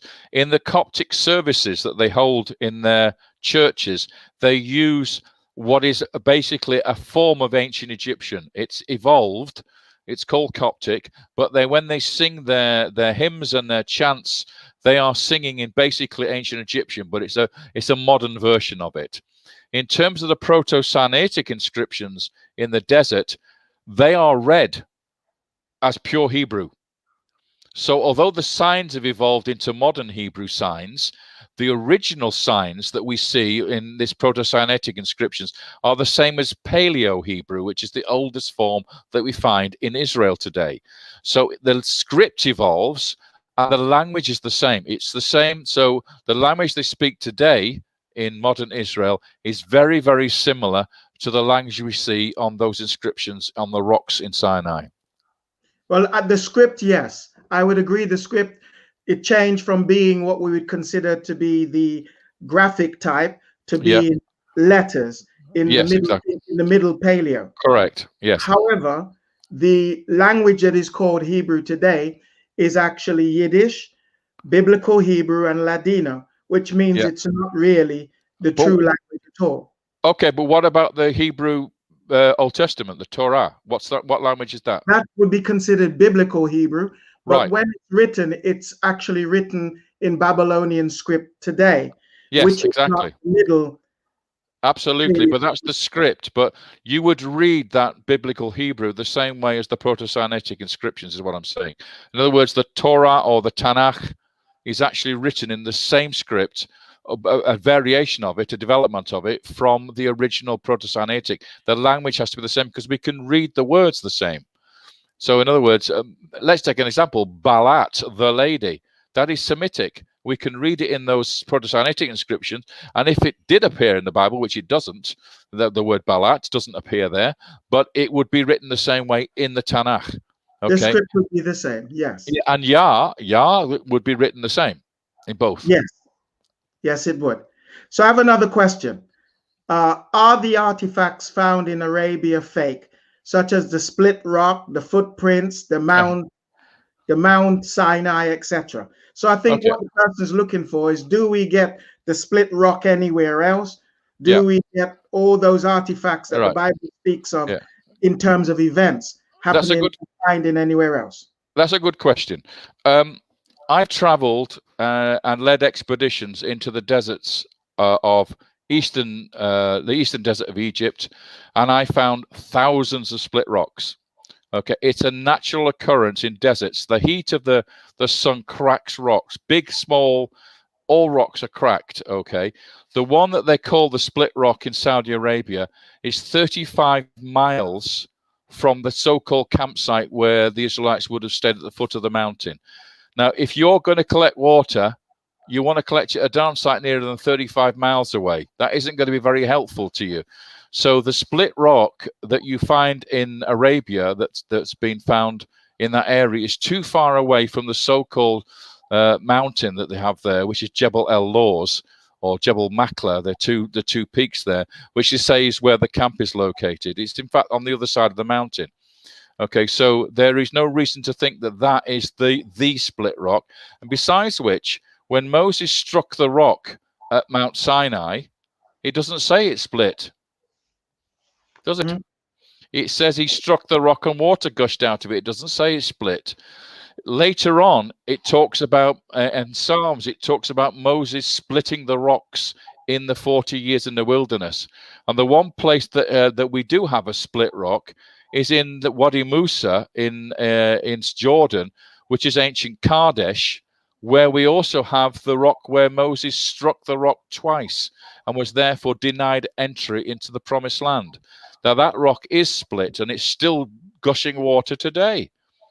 So, you know, you have to look at your history and geography and realize that the so-called rock, the split rock, is that's in Saudi Arabia, is not near enough to where the Israelite camp would have been. So these things have to be looked at in much greater detail than just accepting what adventurers have said to you or people who've been in that area and have not understood the archaeological context and the geographical context of these places. Are there any more artifacts in the area that you're speaking of that we need to be aware of? In the Sinai? Yes. No, because no pottery.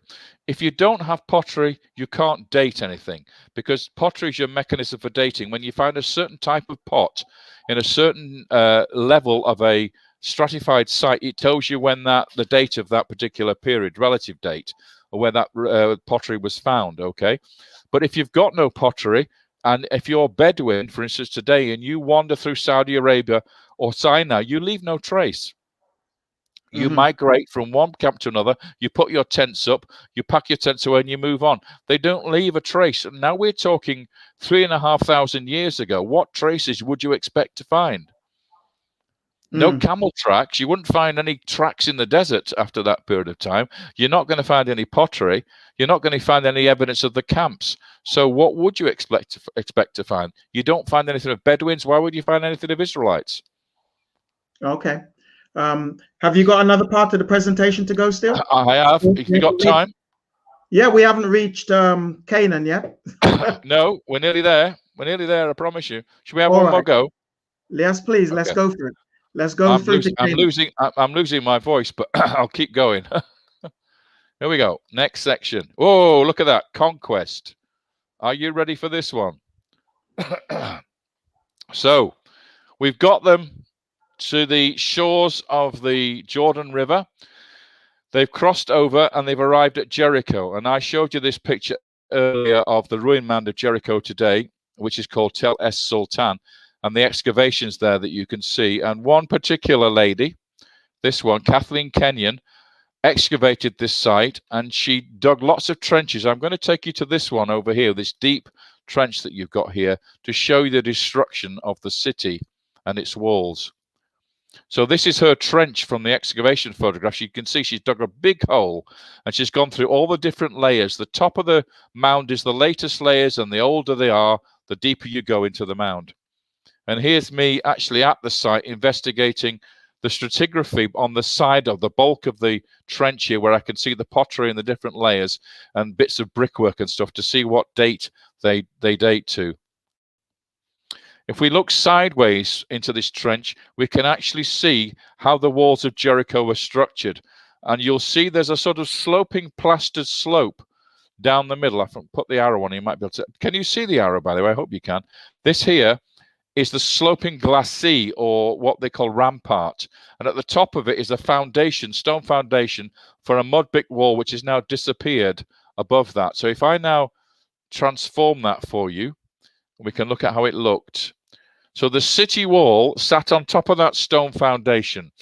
And then the glacis, the plaster slope, sloped down at a very steep angle. And at the bottom, another stone wall we call a revetment wall, because it held up the slope. It stopped the slope from collapsing. This is what the Israelites were confronted with when they marched around this heavily fortified city. And what the archaeologists found, what Kathleen Kenyon found, was the big city wall at the top rolled down, and all the bricks were found at the bottom of the slope. In other words, the walls fell down flat, as the Bible says, and the Israelites walked up into the city. That was the description in the Bible. So this is the Middle Bronze Age city 4 of Jericho, which has walls that collapsed, and then immediately afterwards, the entire site is burnt to the ground.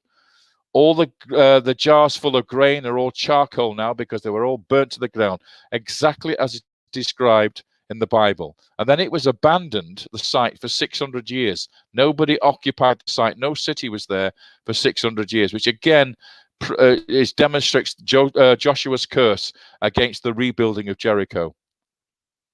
If we move to Hattor, Hattor is the northern kingdom that the Israelites attacked. I'm sorry, that's slightly off screen. I'll read it for you. Joshua then turned back and captured Hattor, putting its king, who's called Jabin, to the sword. Hattor in olden days was the foremost of those kingdoms. In other words, the big wig kingdom, the top of the tree, the biggest of the city states. In compliance with the curse of destruction, they, the Israelites, put every living creature to the sword. Not a living soul was left, and Hattor was burnt to the ground. So, do we have any evidence in Hattor from the Middle Bronze Age, the time that I've got the conquest now? So we've moved out of the 13th dynasty, and we're 40 years later, they're invading the Promised Land. And this is an aerial photograph of the palace area.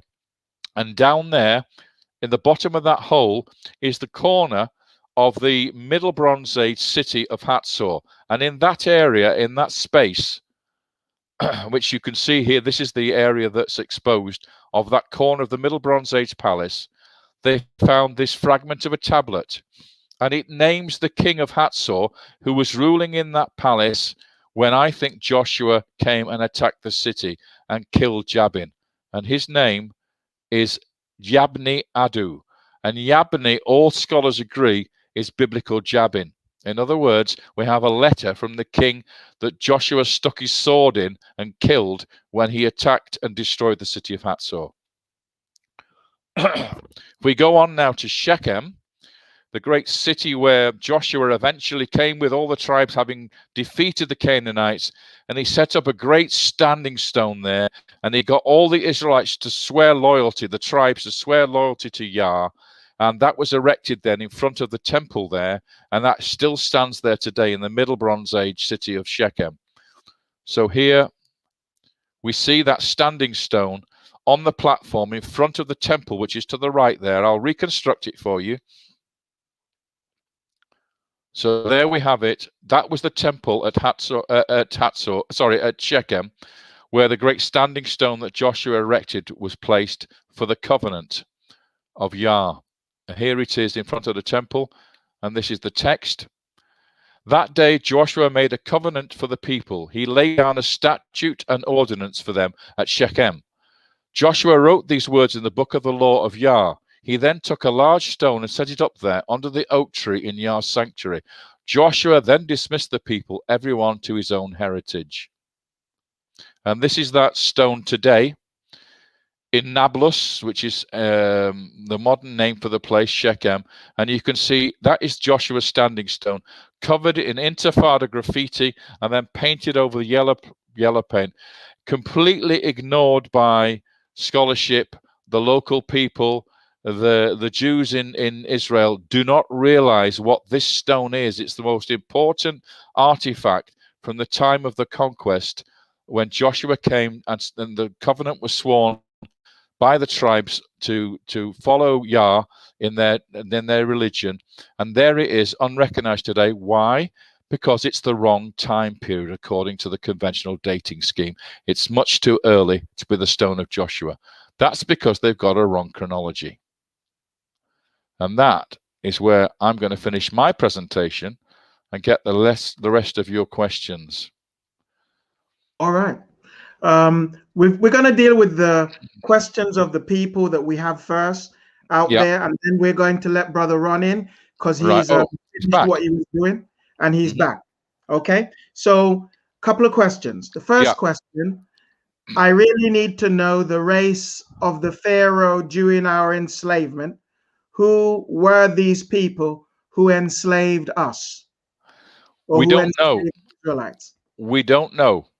They come from Thebes in ancient Egypt. We know the family of Sobekotep III came from Thebes. In other words, from Upper Egypt or the upper reach of the Nile. They're not from Lower Egypt or the Delta. So they are the ones that then enslaved the Semitic population who were living in northern Egypt, in the Delta region and elsewhere in Egypt. We don't know anything about these people other than they have Egyptian names, but that doesn't tell you anything. So Sobekotep III, his name means the crocodile god Sobek is at peace. That's what his name means. It doesn't tell you anything about his ethnicity at all. So he could be from anywhere. We don't know. Well, we do know that the Bible says they're the children of Ham, which means they're Hamites. So while we may not know specifically which group of Hamites, we just know that they are Hamites. So the answer would be from the Bible side that they are the children of Ham. Okay, so but you've got Hamitic. Yeah, but you've got to ask yourselves who Ham is. Ham comes from where? The progenitor of the dark races, but not the Negroes. Jonathan Christian Dictionary. Right, but who is he? Is he the son of anybody? Noah. Yes, exactly. Okay, so that's as far as we can go back. Who else can we go before Noah? Noah is the survivor of the flood. Yes. Okay, so we can't say who Noah is. I can't say who Noah is. What I can tell you is that there were Egyptian pharaohs who were Greek.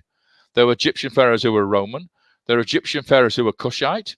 There were Egyptian pharaohs from all over the place. Just like in Britain, we have a German royal family. So what the people were, and what the rulers were are two different things. Okay. Well, I know Brother Ron's biting at the. Oh, I bet he is. Get in here. But just hold on a moment. I think I got a couple more questions that I need to address first. But I know he's going to challenge you on that one. Of course. Description of it. It seems like the descriptions of the Bible are accurate and tie up very much with archaeology, but that archaeology has only used the Bible when it suits them. What would you say about that? The opposite. In fact, archaeology dismisses the Bible based on archaeology. So the archaeologists say that there was no Exodus. The archaeologists say there was no sojourn in Egypt. They say there was no Solomon. They say all that is complete bunkum, that it was all invented. It's a foundation myth, is what they call it, because they're looking at the wrong archaeology. They're looking at the archaeology that's too late, and they don't find anything. They're dead right. When they go to Jericho, they don't find a Jericho there at the time of Ramesses II. It didn't exist. It was a barren ruin. So they say, oh, well, in that case, Joshua didn't exist. And if Joshua didn't exist, then Moses didn't exist. And the Israelites were never in Egypt. That's their argument. They use the opposite. They use archaeology to deny the Bible, not to prove it. Okay. And one of the other questions is the standing stone. Was there any writing on it? Was there any? Right. Good question. The first thing is that it was smashed by the archaeologists. It was actually twice as tall as it is today. It's been broken in half. The idiots didn't know what it was, so they broke it and dumped it. And it was re-erected there later on by another archaeologist. But if there was any writing on it, it would have been on plastered surface, because it says in the Bible, stand your stones up and plaster them and write on the plaster. That plaster will have fallen away. There's nothing left now. They didn't cut into the stone because they were forbidden from using copper chisels on stone by Moses. Okay, so they could only paint the inscriptions onto plaster, onto the surface of the stone, which has fallen away, no longer exists today. Okay, thank you very much for that. Folks, if you have more questions, still post them. Our moderators will get them through to us. In the meantime, I know that Brother Ron has some questions, so let's bring him into the stream now. Let's have him back. Hi, Ron. I was listening to what you said about the pharaohs of Egypt. We know that in the beginnings of the dynasties, that you had the Egyptians that were ruling the dynasties, you had Nubians that were ruling the dynasties, the Nubian Cushites, and we know on the walls of Egypt. Absolutely. You can see what color the Nubian Cushites were. The Nubian Cushites usually were very, very dark people that lived in Africa on the walls of Egypt. We know during a certain dynasty that the Libyan Hittites would also. We know that Pharaoh Eoput and or Sarkon and Shoshenq. Yeah. Sure. Libyans. Yeah. What these pharaohs look like, they were Negroid. They had woolly, kinky hair, and you could tell by looking at them that they did not look like Gaddafi. They did not look like Saddam Hussein. They did not look like Europeans.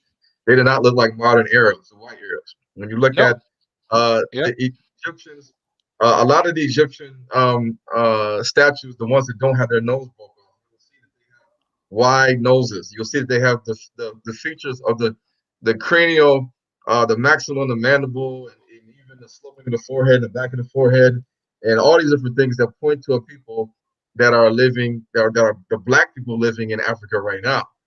You can determine this by also looking at craniometry of the skulls of, say, Ramses and other different pharaohs of Egypt that they took out. You can check the skulls, the angles of the skull, the angles of the face, the forehead, the back of the sides of the head, even the teeth.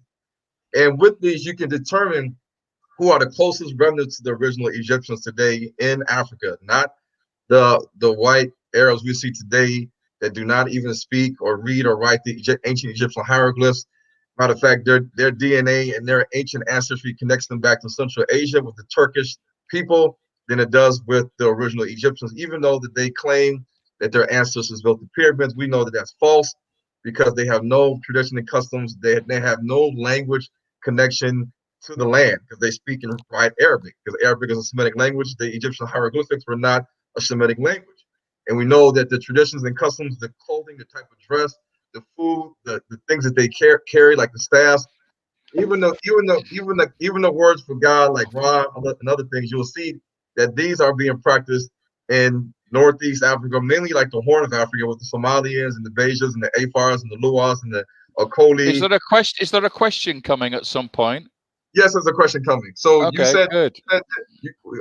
Trevor asked, who are these people that enslaved the Israelites?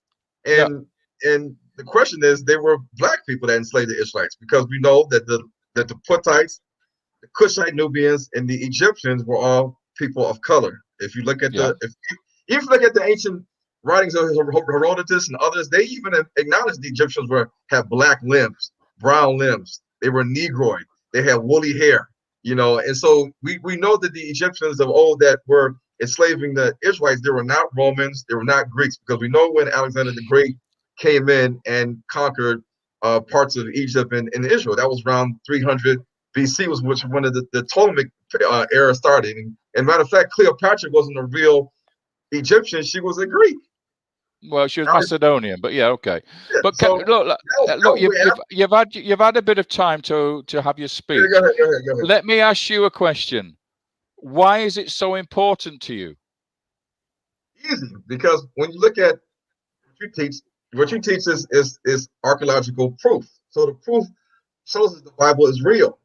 And if the Bible is real, the Old Testament and all the stories, and we have a people today, and we have Christianity, Islam, and Judaism that all are teaching that the Exodus, the children of Israel, even the Egyptians, whether they're using movies or TV or just religious teachings by historians, they're all teaching the wrong history in terms of who are the original people. That's just Hollywood BS. It's got nothing to do with history. And we're not disagreeing about this. Calm down, right? Look, I'm an old white guy, right? And I do archaeology, and all I'm doing is presenting to you the archaeological evidence for the historicity of the biblical text. I don't have any objections to what you're arguing here. We're not disagreeing at all. The only thing I would question is, I've heard some people argue that the Greeks were black and the Romans were black, and I don't think that works. If you want to argue that the Israelites or the Hebrews, whichever you want to define them as, were black or were Africans, I don't have a problem with that at all. What I would question is, and perhaps you can explain it to me, is where did the Mesopotamian flood take place? Who was Noah? How did he get there? What if he was black and he was the progenitor of the black races? And I'm assuming that you're thinking that the flood was universal, therefore there were no other people survived other than the people on that ark, which is the Christian view. I presume that, are you Christians or Hebrews? What are you, Jews or Christians? We believe in the New Testament. We are Israelites. You're Israelites. Israelites. Okay, so if you follow your Bible literally, then you're saying that Noah is the founder of the race because he is the one that survives with his sons. Okay, and Ham being one of the sons who came to the Hamitic world or existed in the Hamitic world, whichever way you want to do it. Are you saying that Noah and the ark, the history of that, the story of it, is an African story in Africa, on the continent of Africa, or did it take place in Mesopotamia? Which is it? Yeah, I don't like to use the word. I'll let you continue, Brother Ron, since you're already on the road. I don't like to use the word Africa because there was not a man named Africa that had children called Africans. We know no, exactly. It's just a landmass. It's a continent. Yes, like that. Asia is a continent with Japanese, Chinese, and Indians in it. So it's a continent. It's a piece of land. That's all it is. Yeah, it doesn't define the people at all. Yes, but let me say something. We understand that if the flood happened, if Noah had 3 sons and they all scattered to the earth, then everybody should have some evidence or some oral history about a global flood. If you go to the Chinese people, they say that there was a man named Nuwa, N-U-W-A. Sometimes they spell it different, and there was a great flood that happened. And if you ask the Chinese people, if you look at the Chinese text and you look at their languages, you decipher it, you'll see that they say that they descended from a man named Yefet, Y-E-F-E-T, and he had a son called Gomen, G-O-E. They say G-O-M-E-N. The Koreans say the same thing. The Koreans, of course, have the same kind of dialect and language as the Chinese. And so when you look at the people, say for instance, and they have a flood story. Look at the people in India. They have Manu and the great fish. The great fish is Vishnu, but there was a great flood, and 8 people survived the flood. Right. Okay. Fine. The flood. You have 6 people. You have Ham, Shem, and Japheth, and his wives. And you look at the whole thing. You'll see that Noah had a wife, so that's 2, and then each of the 3 sons of Noah all had wives, so that's 6. That's 8 people. Noah, his wife, and then Ham. Yeah. Well, where are you going with this? Come on, get to the point. So when you look at biblical history, yes, we see in different civilizations they talk about the flood story, like the Epic of Gilgamesh, which is based out of Sumeria or Iraq. So when you look at biblical history today and religion, we are taught in the majority of the world that are Christians, Islam, and Talmudic Judaism. They're taught that the Jews today in Israel, they are the original people. And when you teach that black people are just, we're just Africans. African is not a term of an ethnicity of a descendant. The Jews today say that they descend from Jacob. If they say that they're the tribe of Levi or Kohen or Benjamin or Judah, that means they have an ancestral forefather. Judah being the ancestral forefather. Okay, let's get on your territory then, shall we? Wait, hold on. Wait, no, I'm going to have my turn now. You've had a bit of time. What about the Lemba? Okay. The Lemba have Cohen DNA. The Lemba have Cohen DNA. Okay, we know that. You really are going on his ground now. When you start about this. Now, what the Jews failed to unveil, because I've seen the genetic studies of the Lemba Jews. There's actually a South Indian lady. She's South African, but she's Indian. She did a genetic study and she broke down all the people that they tested, the Lemba and the Remba and the Venda. What they don't show you is that half of the Lemba, Renda, and Venda people have the Y DNA that we have, E1B1A. If you look at the other half, the majority of the other half is the YJ1C haplogroup. You also see other haplogroups in there like L, like H, and like K. Well, who has a haplogroup L and who has a haplogroup H? Ron? Well, it's people in India. Who has a haplogroup K? It's people in the Pacific Islands. But the majority of the Lemba Jewish DNA, if you look at it from the top 2 haplogroups that the Lemba Jews have, it's E1B1A, which is seen in black people, black Caribbeans, black British, African Americans, people in Africa, the Bantus people. Then the other half is J1. Well, who has the highest level and percentages of J1 today in the world? You go to the black Bedouins in Negev, in Jordan, in Sinai Peninsula, in Egypt. Go to Khartoum, Sudan. Start testing all the black Arabs in Khartoum, Sudan, and guess what? They'll all have J1C, but are they the Cohenites? Of course not. What they're assuming that is the Cohenite gene of Aaron through Moses is actually a gene of an Ishmaelitic origin, an Ishmaelitic Arabic mixed origin, not the DNA of a Cohenite or an Aaronite or a Levite.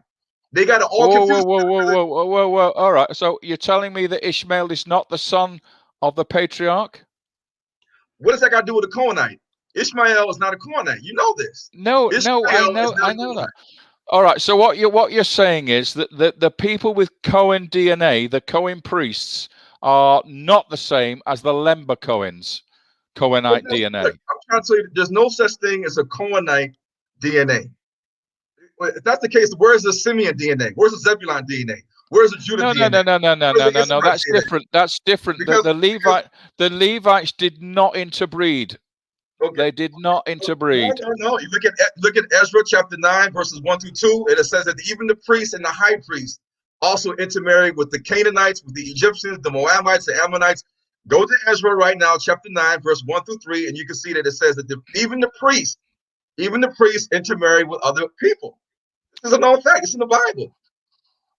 The question is that if the J1C is a Cohenite haplogroup, then that means that Moses also had the J1C, because Moses and Aaron were brothers. So that means that if you can identify a haplogroup that identifies a Levite, then where's a haplogroup that identifies Manasseh, Ephraim, Benjamin, Judah, Simeon, Naphtali? There is none. There is none, because what people teach they don't understand haplogroups. People that's teaching this Cohen model haplogroup is the J1C. They don't understand haplogroups. Haplogroups do not define one particular person and social forefather. It describes a people group that have migrated to different parts of the world. This is the reason why you look at in Sudan with the South Sudan Nilots, like the Dinka, like the Anahuac, like the Shilluk, they have the Y DNA A like an apple. Does that mean that at the beginning of all civilization, all man? No, it does not, because guess what? The Pygmy tribes have the Y DNA B, the Y DNA B. But does that mean that the Pygmies are the sons of the Dinka tribe and the Nilots? No, it does not. So when you look at Y DNA, we cannot just say this Y DNA right here correlates to Levi, and the Aaronites. That's false. That's false teaching. You got Jews that say that the Y DNA are Trevor. Does he have his own? Has he had a show of his own at some point in? He's not addressed anything that I've had to say tonight at all. He's gone on his own little ship sailing across the ocean, and he hasn't addressed any of the things that I've said tonight. And I think that's such a shame, because he's obviously a very clever man. Okay, but he needs to address what we've talked about and not his own little game. Let's have something realistic about what we've talked about tonight. Now, Brother Ron is not denying anything that you have said, but Brother Ron's speciality is to do with DNA, and he's opened up that one in answer to the brother who's asking about the ethnicity of the people. So what I think would be good now is for you to summarize what it is you have done, and then I will take it from there and summarize and close. Okay. Are you all right with that? What, Ron? Go on. What you did was great. It was fantastic. It was fantastic because a lot of people need to see the archaeological proof of the Israelites in Egypt, and then the Exodus, and all the different stuff you brought up. But this is the thing. That was the purpose of tonight. Hang on, there's a but coming. Go on. But this is the thing. When we want to tie this is the thing. We want to tie it all together, we have to also use the other disciplines of science. We have to use anthropology, the study of culture, traditions, and customs. We have to use linguistics. We have to use DNA. We have to use hematology. We have to use craniometry. We have to use odontology. We have to use a lot of things so we can combine all these together and prove who are the real Israelites today, who are the real Egyptians, who are the real Cushites, who are the real Canaanites, because it does matter about these lineages if you read the end time biblical prophecies. But that is not what I do. I am not doing that. I am talking archaeology and evidence of the locations of these people at certain times in history. I am not doing ethnicity. All right, that's not me. I'm just an old white guy. You know, I can't do all that. You're experts in that, not me. All I can do is what I know. His internet has gone. Good. Right. Okay. Maybe he'll come back. He might do, but go ahead and summarize for us. Okay. So We are looking at a revised dating scheme. In other words, we're saying Ramesses II is not the Pharaoh of the Exodus. He's nothing to do with it. Cecil B. DeMille got that wrong. Okay. Ramesses II is not the Pharaoh of the Exodus. The Exodus took place much earlier in time, but the Hebrew chronology is correct. In other words, the Exodus took place in 1446 BC. The famine occurred in 1662 when Jacob came into Egypt. That's our timeline that we're working with. That requires us to shorten Egyptian chronology by 3 centuries, because you can't get the end of the Middle Kingdom or the end of the 12th dynasty at 1662 without revising Egyptian chronology. And there's clear evidence that we can do that in Egyptian chronology. We need to revise it. Okay, so we start then with the premise that Jericho was destroyed at the end of the Middle Bronze Age, which is when the pottery tells us it was destroyed. And that is Joshua's conquest. And that's when we'll have to look for Joshua. Then we look back into Egypt to several hundred years later, and we find the evidence of the first settlement of Semites in Egypt, in the Eastern Delta, in the land of Goshen. We find a palace of a very, very high, important official and a tomb there, which is a pyramid tomb of a Semite, somebody who was wearing a multicolored coat, somebody whose grave was entered and the body and the coffin was removed and taken somewhere else. All that matches the biblical story. We have a journey, a route through Sinai, which is verified by inscriptions that are in Proto-Sinaitic, which turns out to be Hebrew. That is now demonstrated. We know where the Sea of Reeds was. We know where the crossing was. We have an explanation for the parting of the waters in science, which has been demonstrated. All this takes us back to Jericho and the conquest of Jericho and the conquest of Hattor and the setting up of the covenant stone in Shechem. All that is there in the archaeology, so long as we look for it in the earlier period. And that's what we have to do. The people who deny the biblical story because there's no archaeology are simply looking in the wrong time period. That's the basis of the argument. Wonderful, wonderful. I got to get your at least one comment. This presentation and discussion has been brilliant. I need to go now for some other reason. So the issue has been that in terms of the stuff we were talking about the nations, much of that information is in the Apocrypha, because the Ethiopian canon of the Bible, which was canonized long before anyone else ever put a book together, shows all of those details about where the nations come from and who are Hamites, who are Shemites, and who are Japhethites. That detail is covered in the Bible if people will look for it.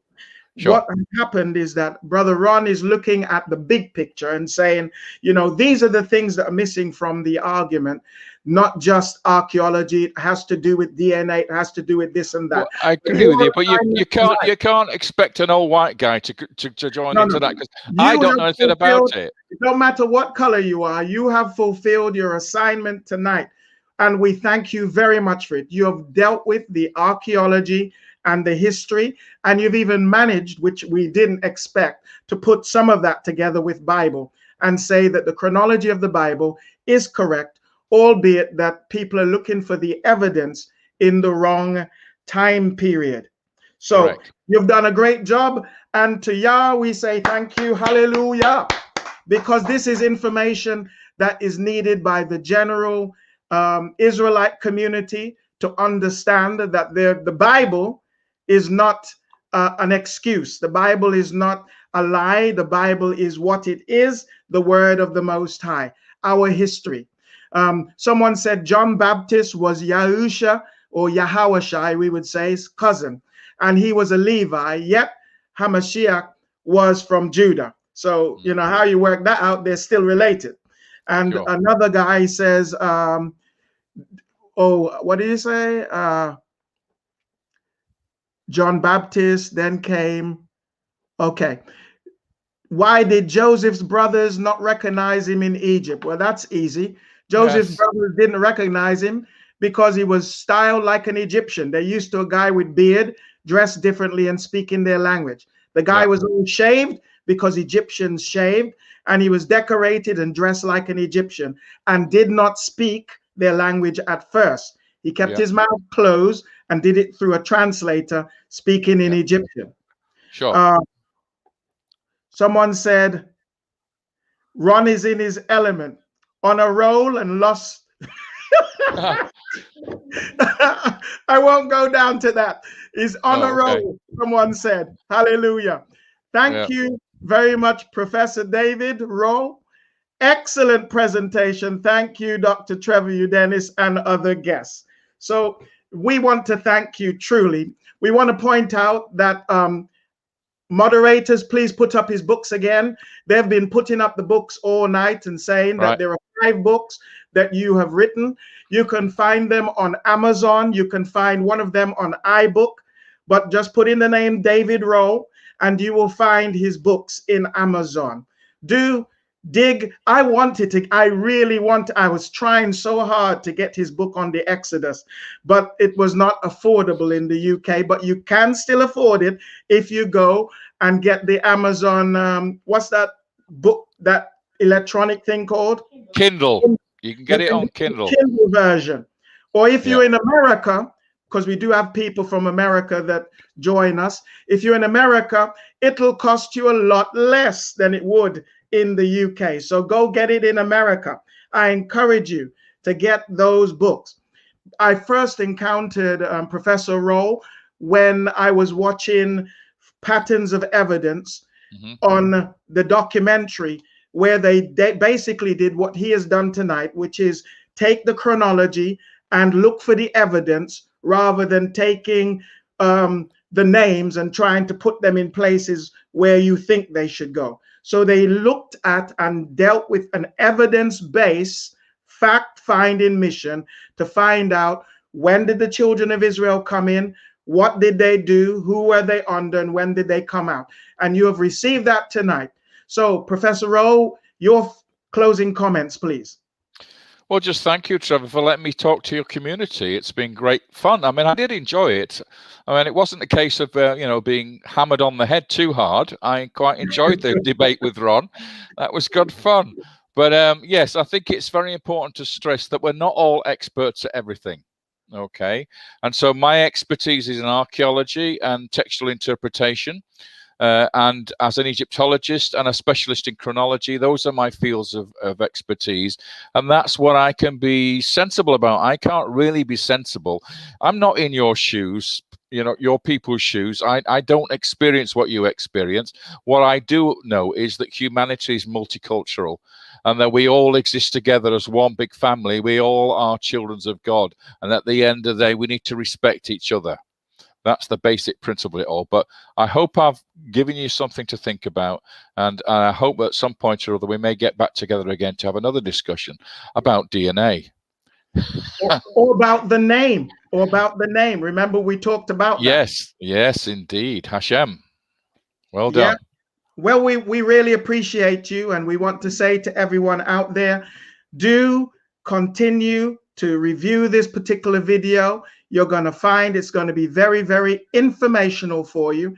And I know that lots of people pick up our videos after. They may not be on it live, but they pick it up and then we get stuff. If you would like to communicate with Dr. Rohl, then send me an email and I will pass it on to him or ask him the question in your stead.